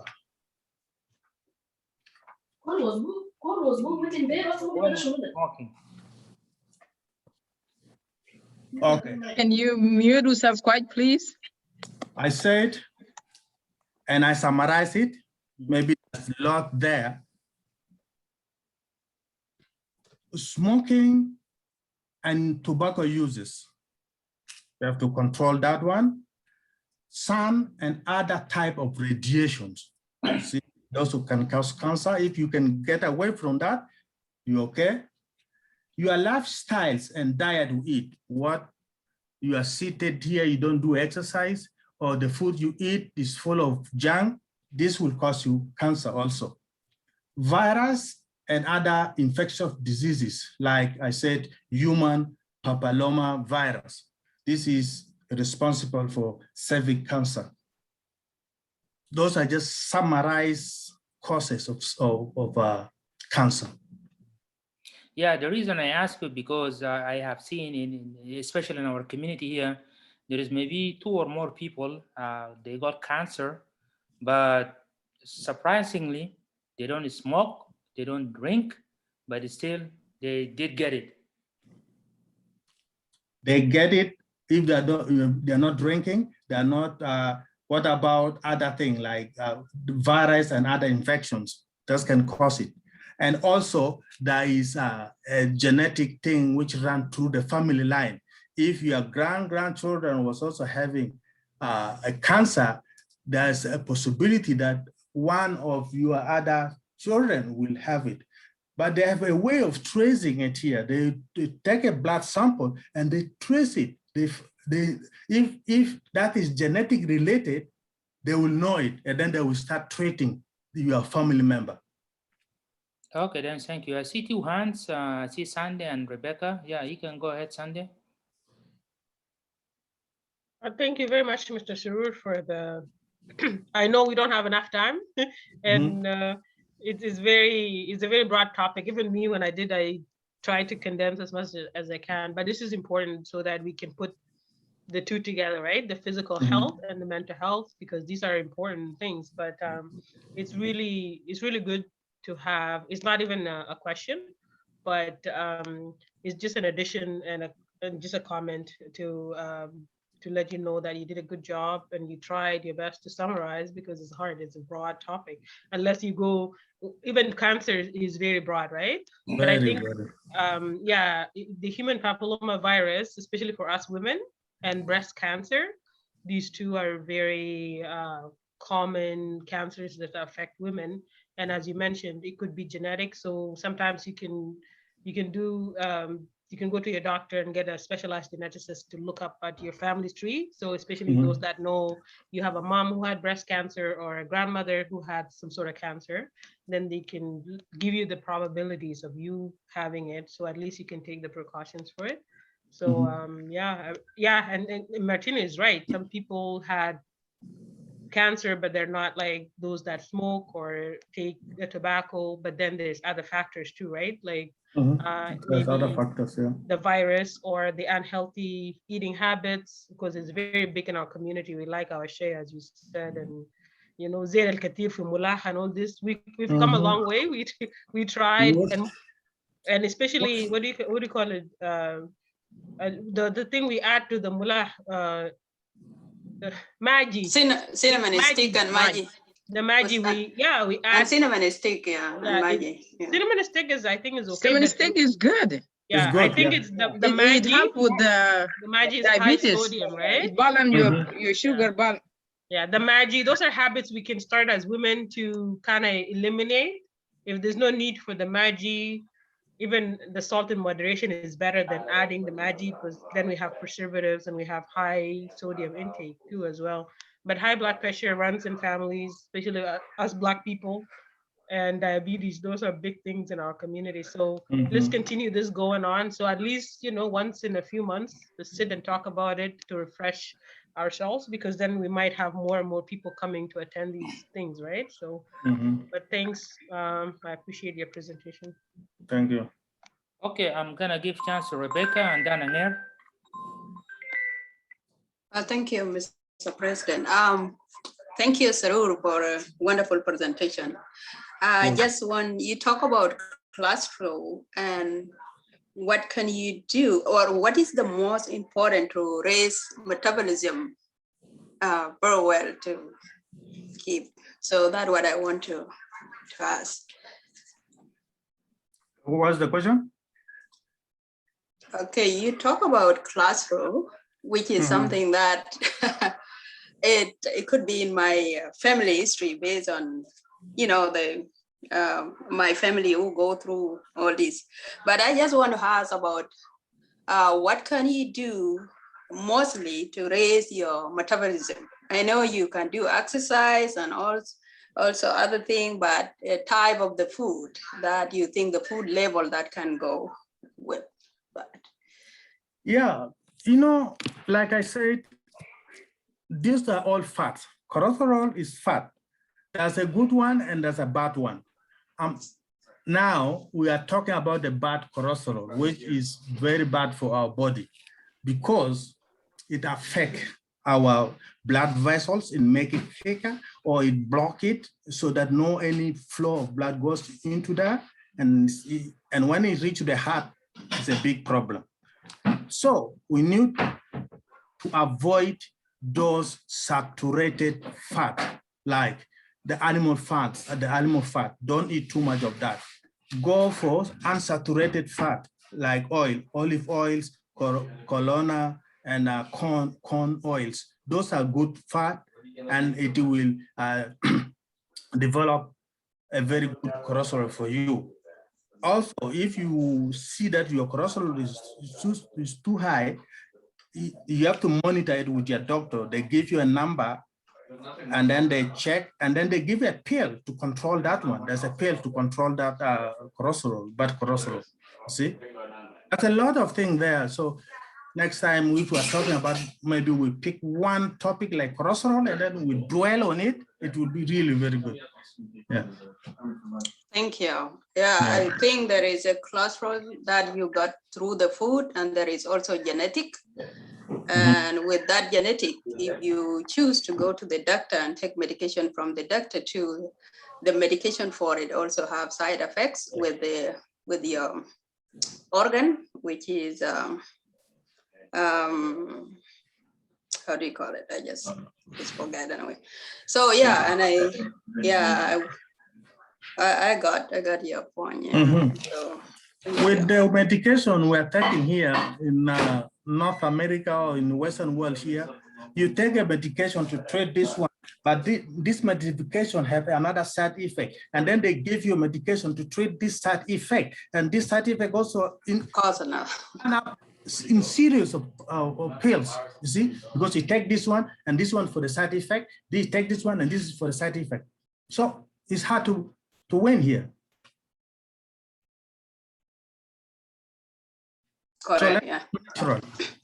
If we are in South Sudan, we will not have all these complications. Eat fresh, natural food, and okay. And I think to give a tip to our South Sudanese food are really, I know everybody know, are really good. The way we cook our food, actually, it helps in some of bacteria that you can get through the food. Instead of buying canned food, the fresh food that we bought and we cook is really help a lot. And for those, Martino, I guess, I'm not sure, I'm not a doctor. I think for those who they don't smoke and they also still get a cancer, I think also it came through where we come from. You know, the water we drink before. Most of the doctor mentioned about that to us. You know, our tap that we drink water in Africa, most of them have been there for long, and they have built something called it kind of like micro, but it's not, and that sleep in your body for a long time, and later on they drop aside and make reaction with a body. How do you call it? And then it causes so many things. It causes cancer, or it causes other disease, or stomach ache, where you get confused how you get it.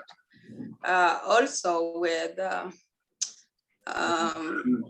the cinnamon stick, it is okay if you take it alone, but mixing it with black pepper and rico betanade, I think also it affecting us a bit.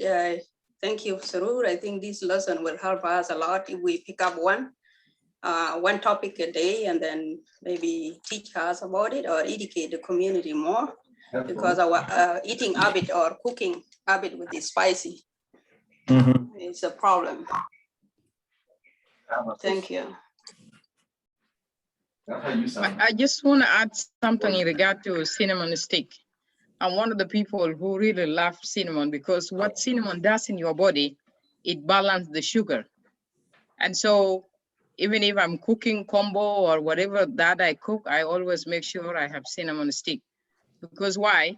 The cinnamon, it balances the sugar in your body, and it helps with slowing down diabetes in your body.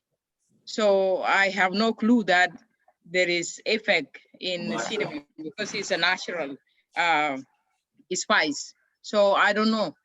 Surur, you might need to elaborate on that. Maybe you have no clue, but we can check it out, because I believe cinnamon is one of the very good thing. One of the mostly spices, natural one. They're really good, but I don't know particularly. Can I add something about it? Yeah, sure.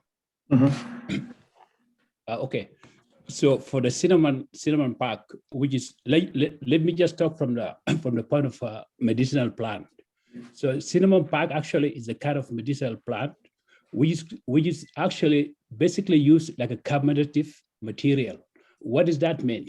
That actually, when it gets into a system, it's going to produce a lot of things, such as volatile oils. That volatile oil is very healthy for the human being. So when you take cinnamon, for example, you feel like if you have some trouble in your stomach, you feel like it's okay. So that's one of the things. Okay, that volatile oils, when you put it together, is very helpful medically. For example, you got a problem with stomach ache or stomach discomfort, it will help you. And even like Surul talk about the cholesterol, about all these kind of some material, in general, like a lipid things, which is our body doesn't need it. So when you take the cinnamon itself, because it will balance a lot of things there. So in my point, I think cinnamon, the benefit of it is more than the bad side of it. Is a good natural product, actually. So that's what I add on that. And then another question, Surur. Okay, Zafar, somebody was on the line, and then you can come, huh? Oh, okay. Yeah, I was on the line. Oh, yeah, sorry. Yeah. Okay. Okay. Good. Yeah, thank you, Mr. Good to Hello? know, Zafar. I could be wrong, because the nurse who teach that could be wrong too. Yeah. So yeah, thank you. Do it help a bit. We'll learn more. Okay. Do I have the floor, Mr. President? Okay, then yeah, go ahead. Yeah. Oh, thank you so much, Mr. Surur. You've done a great job. I just want to touch base on three things about the cholesterol. Fish is a good source of the good oil. There's the good, as Sarul said, there's bad cholesterol and good cholesterol. So if you're trying to attain the good cholesterol, so fish is good. And then things like chicken, make sure you take out the skin. Meat has saturated fat, so we have to be careful with that. So when we buy meat, let's try and buy more of lean meat instead of fatty meat. Second point is you've talked about balanced diet. That's very important. But I would also like to let people know that it's important to check out the Canada Food Guide because I think every 5-10 years they do change it. When you just Google Canada Food Guide, it tells you what kind of portions you're supposed to eat. So it's recommended half of the plate has to be vegetables, and then there's protein, and then nuts or whole grains, like what Surul has mentioned. When it comes to cancer, I think what's disadvantage to us is we don't go to the doctors to check. It's important to see your doctor every year, to check colon cancer, to check whatever, just to do a full physical checkup. Because if you have cancer and it's stage 1 or stage 2, there's a probability that, with treatment, you can fight it. But if you go to the doctor and the cancer is in stage 4, there's nothing more they can do. So it's important, especially for us women, to check our breasts, as I think Sandra mentioned about the HPV, check all our reproductive organs. For men, same thing, prostate cancer. We need to see the doctor, and then we need to exercise. Cancer feeds on sugar. So people that are prone to diabetes, make sure you take your insulin, or if you're type 2, exercise. Watch what we eat. That all those things will help us live longer. So thank you so much. That's a few points I wanted to mention. Thank you. It wasn't the best impression after seeing those candy apples. I see one hand. I don't know. Is that you, Mama Elizabeth, or it says woman for woman? Yes, it's me. Sorry for that. Those were tough, literally. Okay, go ahead here. Yeah, I don't have much. I just want to say I'm so happy, and I would like to say thank you for the 3 presenters and all who asked question and discussion was rich and well. So let's keep it up because I feel like this is a rich discussion, and this is where we should do, and we should do it more often, and also to reach out for many people, because I see the attendance here is less or is poor. Let's do the best we can to do. This is why these white people live to 100 years, right? But because we don't pay attention to our health and all the facts being said here, that we don't do the follow-up or the check-up and all this, and eat well and exercise, because we don't do it and we don't hear it more often. If I hear it today and I don't exercise, and next time I hear it, I think I will say, okay, let me just try this, because everyone loves to live longer, right? So thank you very much for organizing this, President Martino and COSSCOM and your team. And thank you for those who attended and those who present. Well done. Thank you.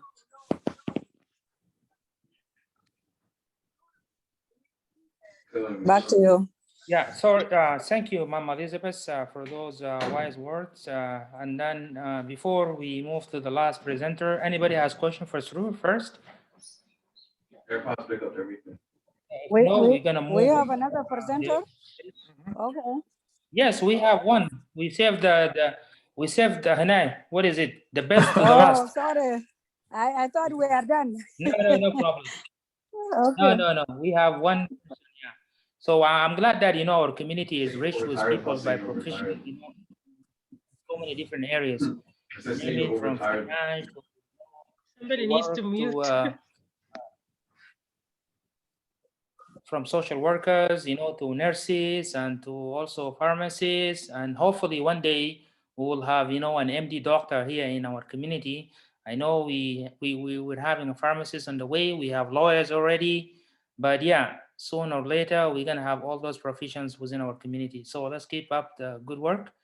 And yeah, without any further ado, let me introduce our doctor, Dr. Zafir. He's a pharmacist, as you guys all know. He studied pharmacy in Egypt, and he came here, and he still, possess those knowledge. And so let's give the floor to Dr. Zafir. So Zafir, you're welcome. مساء الخير. Hello, everybody. Thank you, Martino. And thank you, the leadership of COSSCOM, for organizing this awareness session. And I would like to thank all the presenters that actually spoke before me. And I would like to thank all the audience, and especially our community members who actually tune in to attend this session. And thank you. Is my voice clear? Oh, okay. Yes, you can hear it loud and clear. My presentation is going to be about vaccines and the safety medication. At the beginning, actually, I made a PowerPoint, but unfortunately, I couldn't manage to get in there. But I just want to give it a trial, and then I will see. Let me just try again. Yes, yeah, go ahead.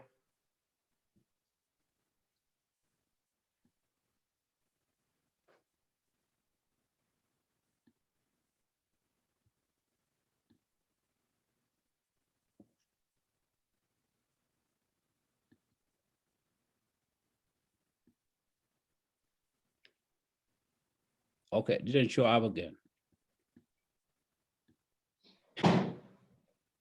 Yeah, okay. Anyway, I'm just going to proceed my presentation through the hard copy. It would be nice if I managed to go through the PowerPoint, but unfortunately, I didn't make it. So anyway, like I said, my presentation about the vaccines and safety medication. And these days, we actually talking about the vaccines all over, and especially the COVID-19 vaccine. So my presentation is going to be on this. I just put the outline of it. So I'll be talking about definition and the purpose of vaccine and mechanism of action. I mean, how the vaccine works, and then I will set an example, and then I will be talking more about the COVID-19 vaccine. Okay, so at the beginning, what is the vaccine itself? Since long time ago, even when we were in Africa, we've been vaccinated a lot. When we were kids, it's become normal, become a normal life for the kids to be vaccinated. So what is the vaccine itself? I'm just gonna give the definition that actually I managed to summarize it. The vaccine is a product that stimulates a person's immune system to produce immunity. What does that mean? When that product actually got into our system, it's going to stimulate the immune system to produce more antibodies. And that antibodies is the one going to fight any microbial invasion if it comes to yourself. So that's the things. Vaccines are used to boost the immune system. That's basically, okay. If we're going to talk about the vaccine, we have to know how many immune system we have in our system, in our body. Usually we do have two types of immune system, which is the natural immune system and the acquired immune system. Natural immune system, usually that we have it like, for example, if something comes to your eyes is gonna blink and just kind of to protect your eyes, that kind of natural immune system. And when inside the nose, there's a cilia, stuff like that, that's gonna protect us. So that's not our main topic. Our main topic about acquired immune system, because that's how vaccine actually concentrate on it. So there's a two type of immune system, natural and then acquired immune system. Okay. What is the purpose of vaccination or immunization? How you actually get immunized or vaccinated. So the vaccine itself or immunization, the purpose of it is to give us prevention and protection against a lot of disease.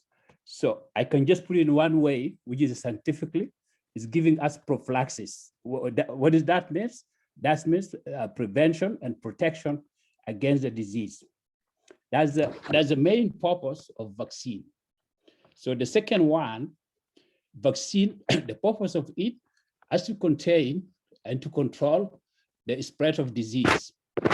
Like in these days, we do have a pandemic, COVID-19 spread all over the world. So, but if the vaccine actually, if the world managed to control the disease by vaccinating a lot of people, that would be helpful. And that's the point, to contain the spread of the disease. So that's one of the purpose of vaccine. So the other topic, the other point, how the vaccine works. Like simple, I can say mechanism of action, but in a simple way, how the vaccine works.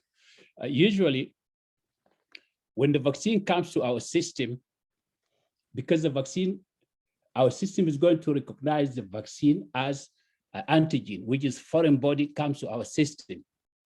So by recognize that antigen in our system, that one is going to trigger immune system to produce more antibody. And that antibody is going to be ready to fight any microbial invasion in future.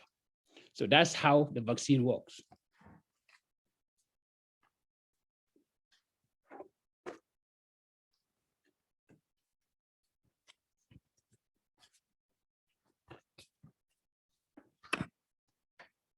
Yes,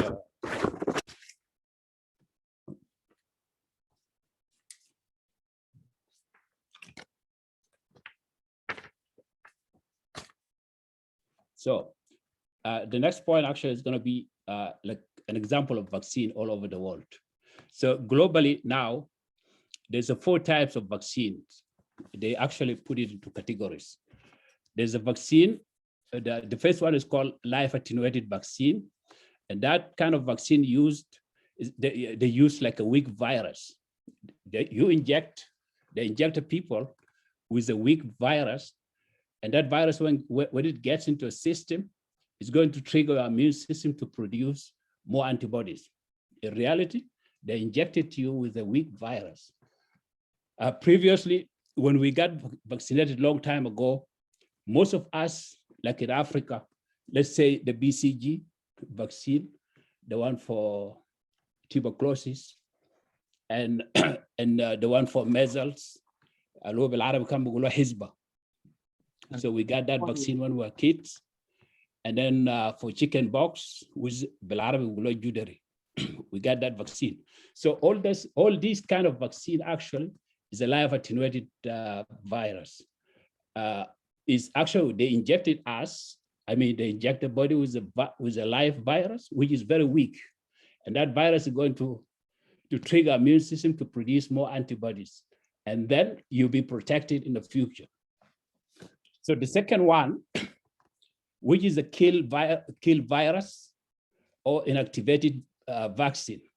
Usually they use the dead virus. And then there's a piece of the virus that actually is the one causing the disease. So they use that one. And then the third one, they call it toxoid vaccine. That's like the one we have it in terms of tetanus, in terms of diphtheria. So that kind of vaccine, they call it toxoid. And the most important one, the one we have it now, which is, I think, like a new technology, actually, is the mRNA. So most of the people now, they're using this kind of vaccine. Okay, but the mRNA, but it stands for what? It stands for messengers, the ribonucleic acid vaccine. Basically, this kind of vaccine, MSN, is contain genetic instruction. So when injected to a system, that genetic instruction is going to trigger your immune system to produce spike protein. And that spike protein, when it gets into a system, the immune system is going to produce more antibodies. Okay, that is a vaccine MNR. So we injected with it. That means we're putting something in our system, and then our system is going to produce a spike protein. When you see the coronavirus itself, when it comes to our system, there's a small part of the coronavirus which is the spike protein. That the one is the one going to cause a coronavirus to the people. So already they put that spike protein inside your system through the vaccine. Then you'll be protected by antibodies. When the coronavirus comes, that antibody is going to help a lot, but doesn't mean you're going to get protected 100%. So that's kind of vaccine. Okay, I just want to set an example for vaccines. Now, the World Health Organization, they set like a schedule for immunization and vaccine, and there's immunization record and all this kind of stuff. But each country have like a specific way to deal with the vaccine, because the vaccine that are being used here in North America is not the one in Africa. For example, in Africa, we do have vaccine like vaccine for tuberculosis, which is the PCG. So they don't use that here in North America because they don't have that here. And then the vaccine for polio, poliovirus, mostly we have in Africa or in the tropical areas. But in Western country, they might have different kind of vaccine.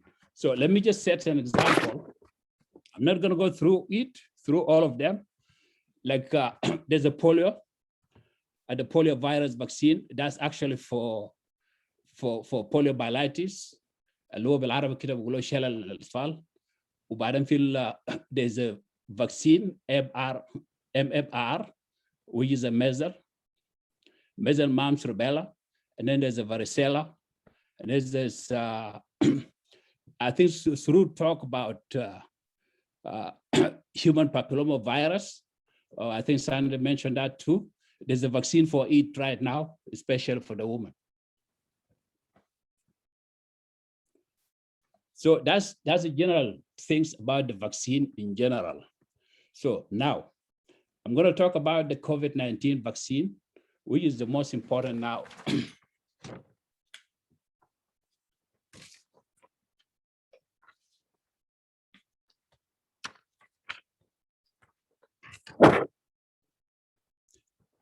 As we are still in the pandemic season, and a lot of people actually getting sick, and the people are trying to find a way as to protect the people. And so, and the scientific world actually came out with so many kind of vaccines at the moment.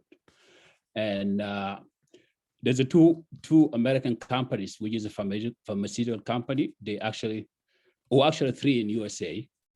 They produce 3 different kind of vaccine, and 2 of them they're using the vaccine type mRNA vaccine, and that was is a Pfizer biotech pharmaceutical company, and then they produce a vaccine, and we know that they call it a Pfizer one, and then there's a Moderna COVID-19 vaccine that's using, and in USA there's another company making the vaccine, which is a Johnson & Johnson vaccine.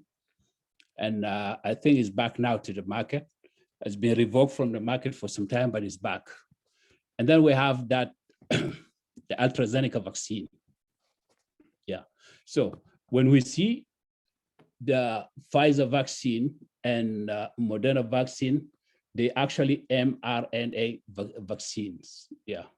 And when you see the Johnson vaccine, but it's not the mRNA, but that's kind of different kind of virus. They call it viral vector vaccine. What happened? They use which is a weak virus. The technique they use a weak virus, which the kind of virus they call it adenovirus. They use that one, and then they inject the system. They inject the people with that kind of virus, and then your body is going to recognize the virus inside your system, and then it's going to produce antibody. So that's kind of vaccine they use it. So, and when you see the Johnson vaccine, they use this kind of they don't use mRNA. So that's basically the coronavirus. And there's so many vaccines concerning the coronavirus until now, but because we're in North America, they actually concentrate on the one coming from USA mostly, and then the AstraZeneca, the one coming from from UK. And then there's another AstraZeneca coming from from India. It's actually, they just contracted pharmaceutical company in India, but it's manufactured by AstraZeneca UK.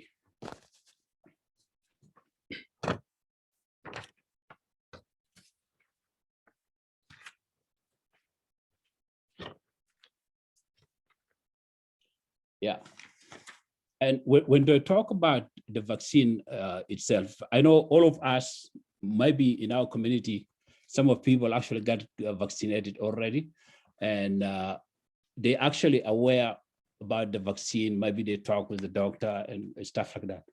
But basically, when we see the efficacy of the vaccine itself, it's not 100%. It's not giving protection 100%. You go by category.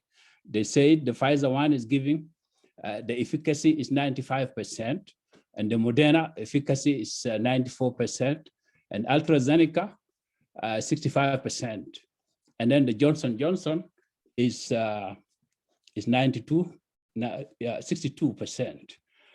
And there's another vaccine actually that has been used in Eastern Europe, and basically manufactured by some pharmaceutical company in Russia. They're doing that, but the efficacy actually in that area between 75% to 90%, but it's not 100% to protect the people, but it's good for the people to take it.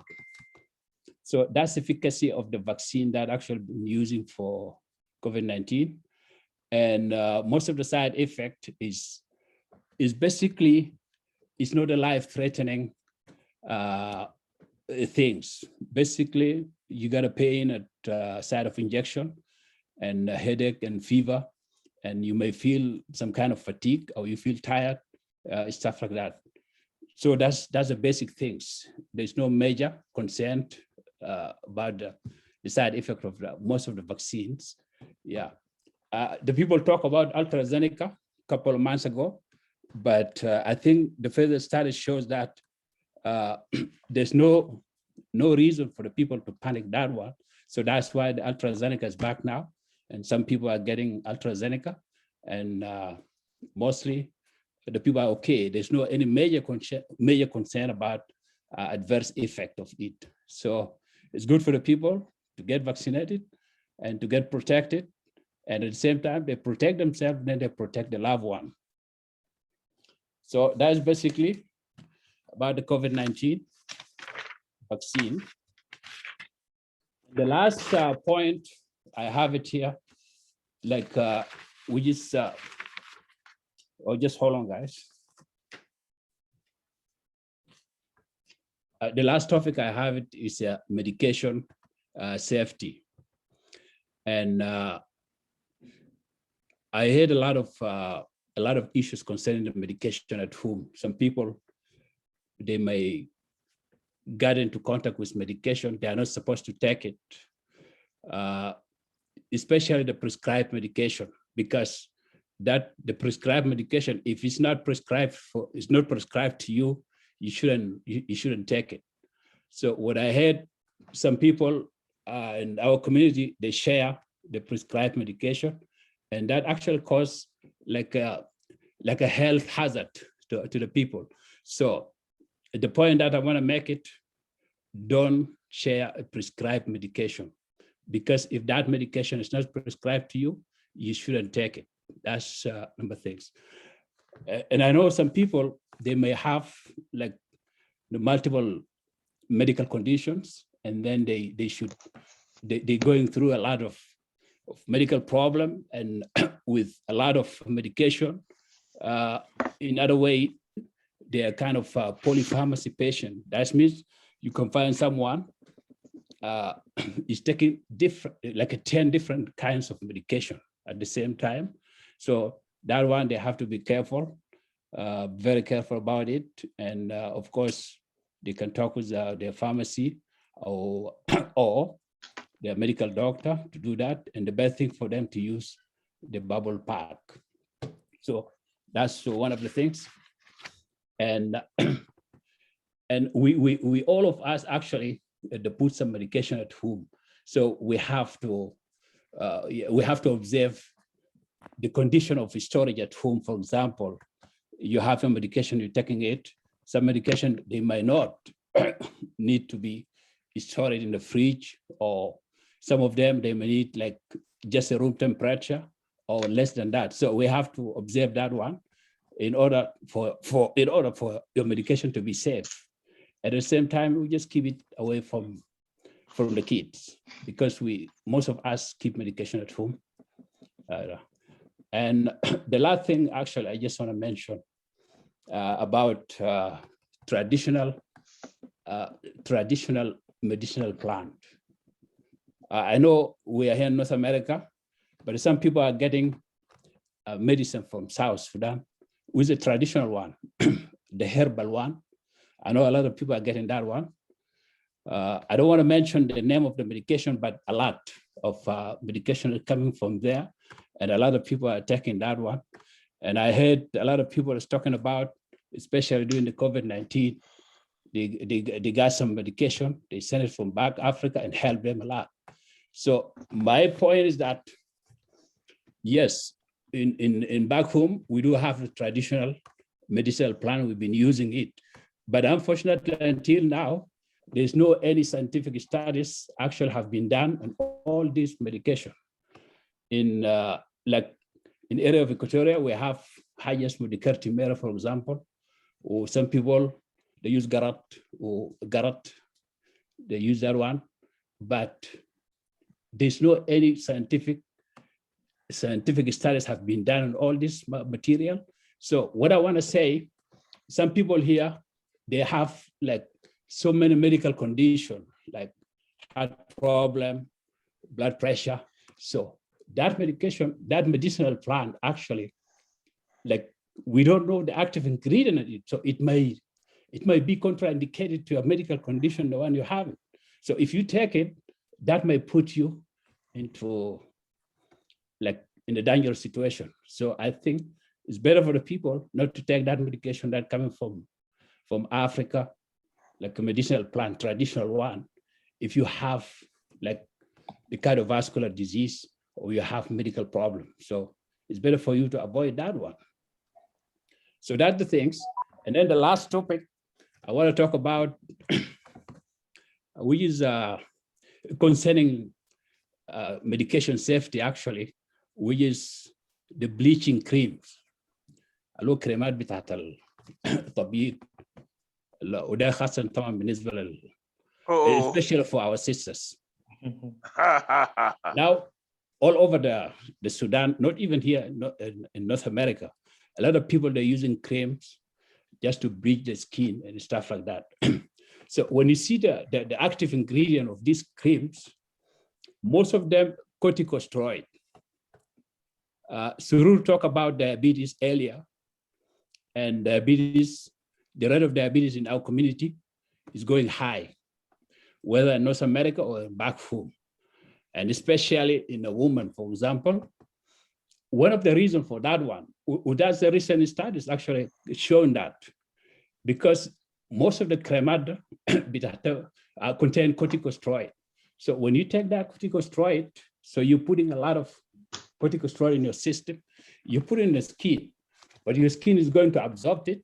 It's still going to go to a system. And that means you're putting a lot of cortisone in your system. When that cortisone is going to accumulate in your system for the long term, it's going to cause a problem of diabetes, because you have a lot of cortisol coming from outside your system, and already you have a cortisone inside the system is already there, so it's going to cause problems. So that's why the rate of diabetes is going high. That's one of the things. Okay, and this creams actually for bleaching, like I said, contain corticosteroid, is still causing a kidney problem, because you're putting a lot of cortisone in your system, and then for the long term, that cortisone is going to accumulate in your kidney. Yeah, sorry.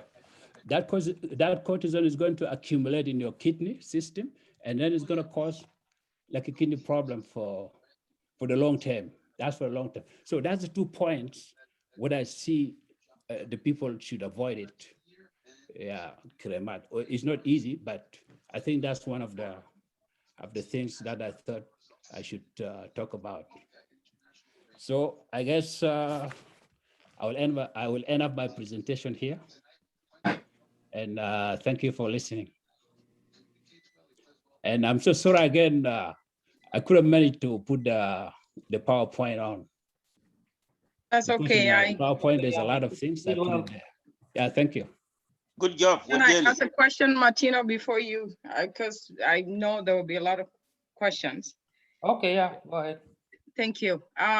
Thank you. I think community is full with a lot of knowledge and resourceful people. I appreciate really what we have done today, and it's the first time. And I saw we are learning and will know more. So Zafar, I have 2 questions for you in regard to vaccine. Yeah, sure. That vaccine, I have noticed in me personally, since I came to Africa, I only got 1 vaccination for the seasonal vaccine, and I got sick. And from that time, I never took any vaccine again. I don't know why, but because I got sick and I did not have intention, because in my perspective, my little knowledge in healthcare is that vaccine should prevent diseases like cold vaccine, for example. But since you get it and then you get sick, I got scared of it. So that's why would people get sick after you get vaccine? That's one question. The other question is in regard to Bill Gates vaccine that he sent into India, I don't know how many years ago. That vaccine caused a lot of problem in that society. Got people many disability. People could not have kids. People could not have normal children, or people even died because of that vaccine that was there. And it is a problem, and it's a cause of vaccine. Now, when it comes to COVID-19 vaccine, the people also have reserve. Why? Because there's so many blood clots that cause, because none of those vaccines are 100% yet. We know it's a trial and it's a new disease. We are all learning, the medical community and the entire community society, we are all learning about it. And so some people are skeptical because it's not 100%. And some people think, oh, I don't want to gamble with my body. And it's not something that easy. Plus the thing that we see in the media, that people reaction to the vaccine. So those are scary. So my question would be, you as a knowledge person in medical perspective, do vaccine cause harm sometime instead of the benefit that we expect to get from it? That's my second question, and thank you. Thank you so much, Sister Arek. For the first question, I will answer that one, but you said you got vaccinated, that's against the flu, and at the same time, you got infected. Like we said, the vaccine itself is not 100% protective. It may be 90%, 95. So there's a possibility for the person, it may get infected after that, after vaccination. Okay. Regarding the vaccine for flu, So what happened exactly? Most of the vaccine for the vaccine that actually been using for flu, let's say Infrax or whatever the names you put it there. So you find the vaccine itself, but they contain the 10 kind of virus, then 10 kind of virus. But while in reality, but you have more than 50 virus can cause flu. So if you take that vaccine and then vaccine actually protect it like a protector against 10 kinds of virus. So the virus now actually infected you might not be included in that vaccine, So, and then automatically you will get infected because you had vaccinated, but the vaccine you have it is kind of a different kind, but you get infected with a different kind of virus. So, for example, mostly the vaccine that actually has been using for flu, for example, that contain, I would just give an example, like Haemophilus influenza, adenovirus, and HEB, something like that. So, but the virus that can cause you maybe is something, one is different. So that's the problem here. So the vaccine for the virus itself, but it's not 100%. Virus that cause influenza, flu, sure. It's not 100%. Definitely, you might be infected if the different kind of virus come to your system, not the one included in vaccines. So I think that's the answer for the first one. And put in your mind, the vaccine itself is not 100% protective. Yeah. So the second question. The second question, yeah. Yeah. Oh, okay. Oh, I'll just, can you repeat the second question again? No, the second I'm getting question, all that, yeah. I gave you example of Bill Gates vaccine in India. Yeah, okay, yeah. And if you're aware of that vaccine, Yeah, I'm aware of that, yeah. I don't know the name of the vaccine, but it caused a lot of damage instead of benefit. So my question is, do vaccine cause damage instead of benefit that we get from it? Yeah, okay. Well, actually, what happened, a lot of vaccine, because now the vaccine or any medication has to be like approved for human use, but it has to go at least 2 years. We have the preclinical trials and then the clinical trials, 2 years. And then there is, but after use outcome, because they're still gonna follow that one. So you're talking about the issue that happened in India a couple of years ago, I guess, that one. And that include like so many kind of vaccine, including one for the polio. I remember that one. It's the one for the polio, they have it. So what happened at that time, because the pharmaceutical company, the one actually used that one, actually was sponsored by the GATE bill. Yeah, that's right, this happened. They used the product. So the issue, they found there's a trace of mercuric and on a vaccine. And that was the cause of the problem at that time. So, but I think, yes, a lot of people, some of them, I think died of that issue. And so, but they fixed it. What I'm saying in that issue, they managed to fix, because what happened, they revoke all that vaccine from the market, and then they take it back to the company. And then they did a lot of studies again, and they removed some ingredient out of it.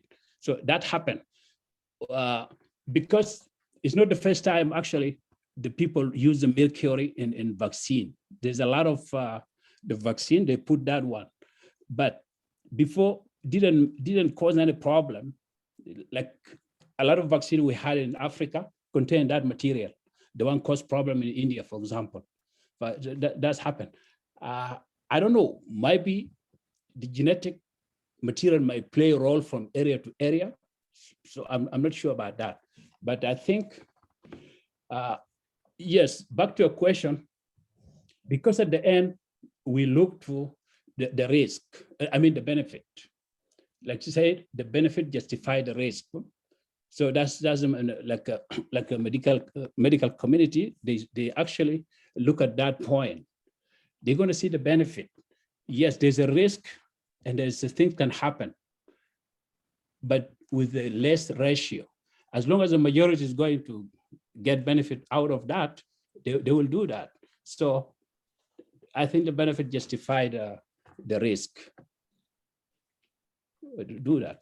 And for the COVID-19, yes, there's a lot of things happen, especially with the AstraZeneca. We heard about that. There's the blood clot the blood clot happen and cause like thrombosis, and at the end struck and some people died. I think there's 3 cases. I think in Canada, I'm not sure, but so there's a side effect is there. Yeah, the side effect there. But again, when you see the ratio itself, because they actually look at the benefit of it, as long as majority of the people will get benefit of it, and then it's a personal choice. Yeah, if you want to go on it, or if you don't want to go on that. And that's why when you go for vaccination, they ask you to sign consent. They depend on you. But whatever the side effect happen to the people, but doesn't mean it's going to happen to me, or doesn't mean it's going to happen to you. It does. That's how the medication works. You take medication, for example, may treat you, and that medication might not treat Surur while both of you have the same medical condition, and may cause problem to Surur, may not cause problem to you. But this is, so we just look at the benefit, justify the risk. I don't know if I answer a question. Yeah, you did. Thank you so much. Yeah, Yeah, you give opportunity for others to ask. Thank you. Yeah, you're welcome. Yeah, can I jump up a little bit there? About the flu vaccine, the one Alex says he got sick with it. You know, flu shot are usually like 70% protective. It's the other 25%, you can get it. But also, the other thing is the ingredient of the vaccine. If you are allergic to one of the ingredient there, you will get some problem there. That's why when you're going to take flu vaccine, they will ask you, are you allergic to like fish or something like that? Because fish is one of the ingredient there. So if you are allergic, they will not give it to you. And the doctor says, okay, if it's like that.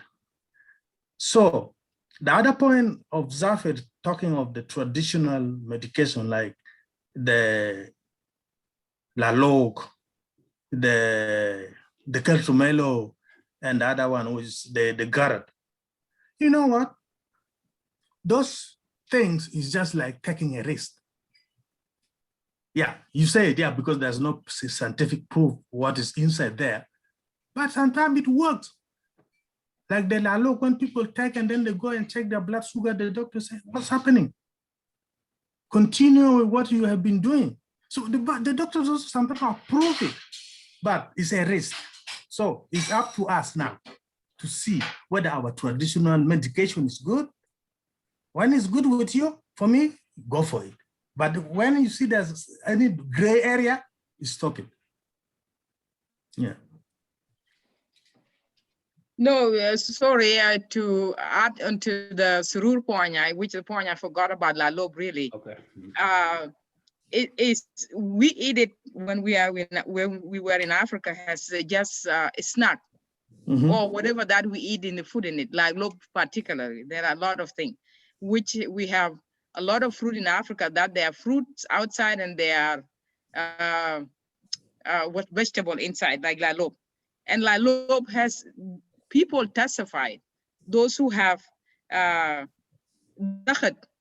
blood pressure, when they take La Lobe and they go to the doctor will be surprised, what have you done? And it's a natural food that there's no side effect into it. You know, as a medical person, that any medication that has side effect, because it's a chemical rakab and all this kind of thing, there is side effect. But those natural food that we eat and you get better from them, there's no side effect from it. So we'll be surprised, maybe because betana mama shale darja dark fi Africa, but I swear to you, La Lobe is one of the if people look into it, it could cure lots of diseases. And one of them is high blood pressure. And a lot of people now take it just for prevention. Like Surur was talking about prevention. I think it's one of the things that people use to prevent early early blood pressure, which is very helpful. So I don't know what you think about that, but I agree with Surur. It's really good. Yeah. Okay. We're gonna give chance to Machek. He raised his hand. Okay. Let me just. We're gonna end it after that because we projected 2 hours. We're now 2 hours and a half. Actually, 3 hours and a half. Wow. Okay, Machek, are you there? Yeah, I'm here. We don't see you. You don't need to see me. Don't want to hear you. Because Thank he you. don't want to have a question. Okay. Okay. My question goes to first. I would like to thank the presenters, Arek, Sunday, Surur, and Zafar for the great presentation they did today. That's really will benefit some of us here, and I believe if we continue this way, maybe may relieve a couple of people. What I want to ask here is my question goes to Zafar Farjala regarding the vaccination of COVID-19. As you mentioned that there are different type of COVID-19, like 4 different type that we are using here, AstraZeneca, Moderna, Johnson & Johnson, and Pfizer. Most of the people, like when they announced that everybody is almost eligible to take the vaccination, and most of the people, they take the first shot and they are waiting for the second one. But recently, they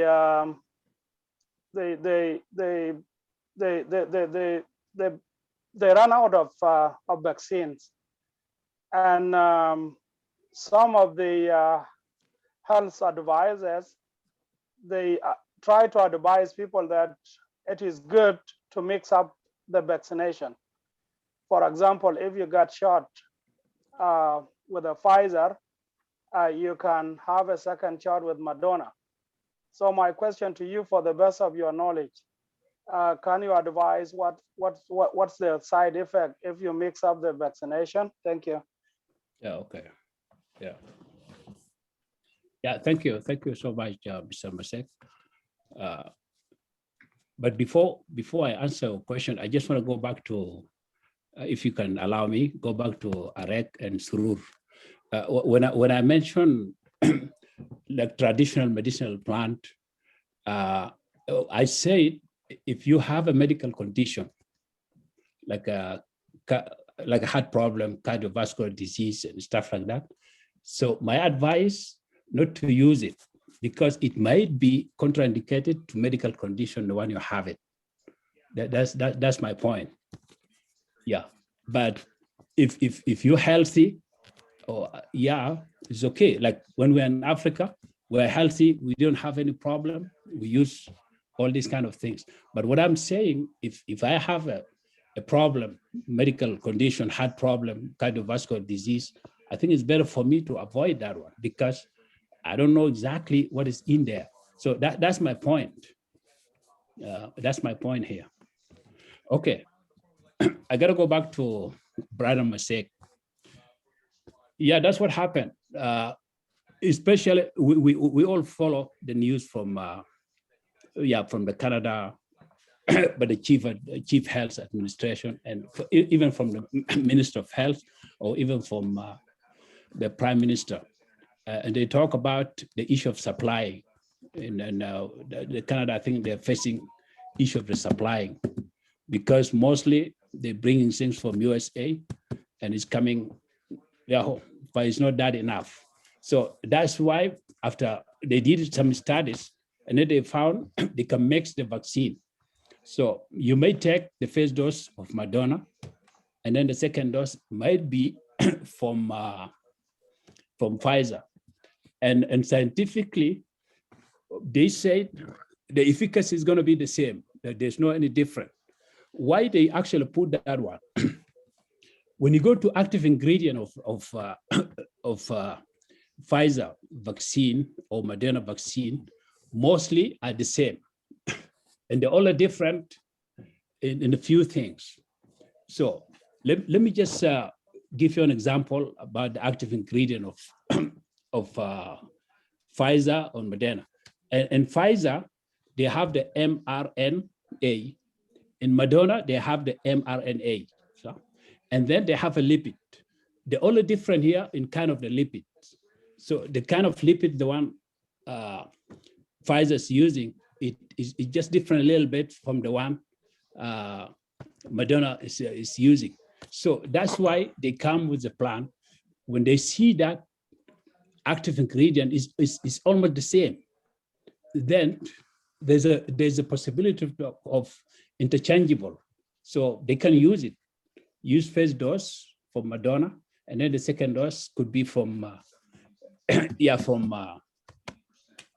this one.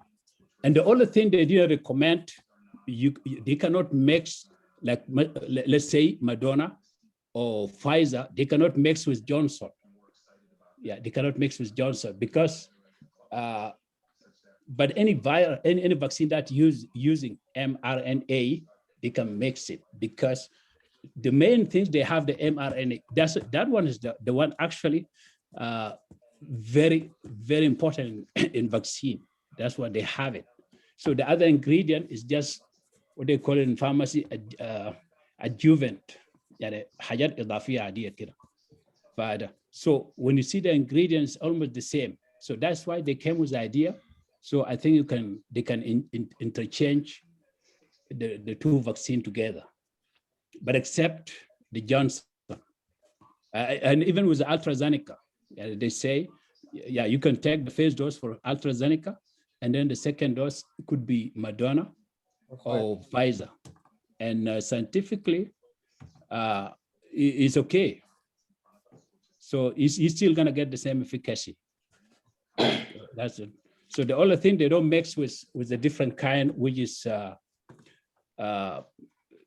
one like a Johnson, the one I said, which actually is a viral vector vaccine. They use it like a real virus, but the weak one. So you don't mix with that one. But for the mRNA, because they don't use the virus there, they use the messengers to create the protein inside the system, and then the immune system can create more antibodies. So they can mix that one. So, and I think they've been doing it now. Yeah, because I think Canada is getting problem of supplying. So that's the issue, as long as, because the duration shouldn't be more than 6 weeks. Like if you take the first dose, shouldn't be more than 6 weeks. Then let's say you take the first dose of Moderna, and then there's no any supply coming soon, and the 6 weeks is coming. So because if you don't take that one, maybe the first one is not going to be that effective. So that's why they came with the idea of interchangeable medication. Vaccine. Okay, then yeah, thank you, Zafir. And then we're gonna give final chance to Abuna Ken, and then yeah, we'll conclude it. Yeah, أنا بشكركم جدا. أنا أساسا ما عندي سؤال دكتور زافر ولد جيلي أنا ريك سرور أنا أخت ساندي دين. يعني أنتم عملت واجب شديد. يعني أنا متمنى ومبسوط جدا على الشغل اللي أنتم عملوه.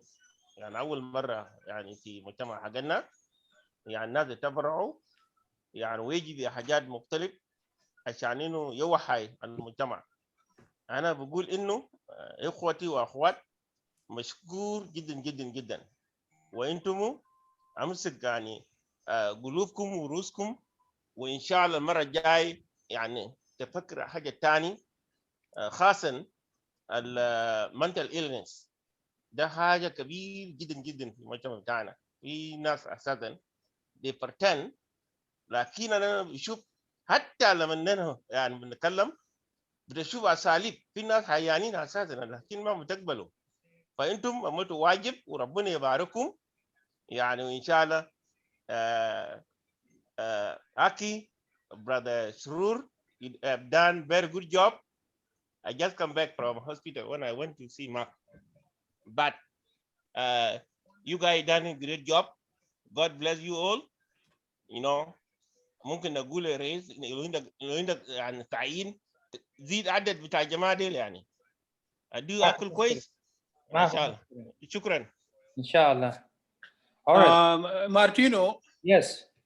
I just wanted to make some commentary because you guys are going to close the meeting. Okay. Yeah, actually, it is really very awareness session that you guys have brought.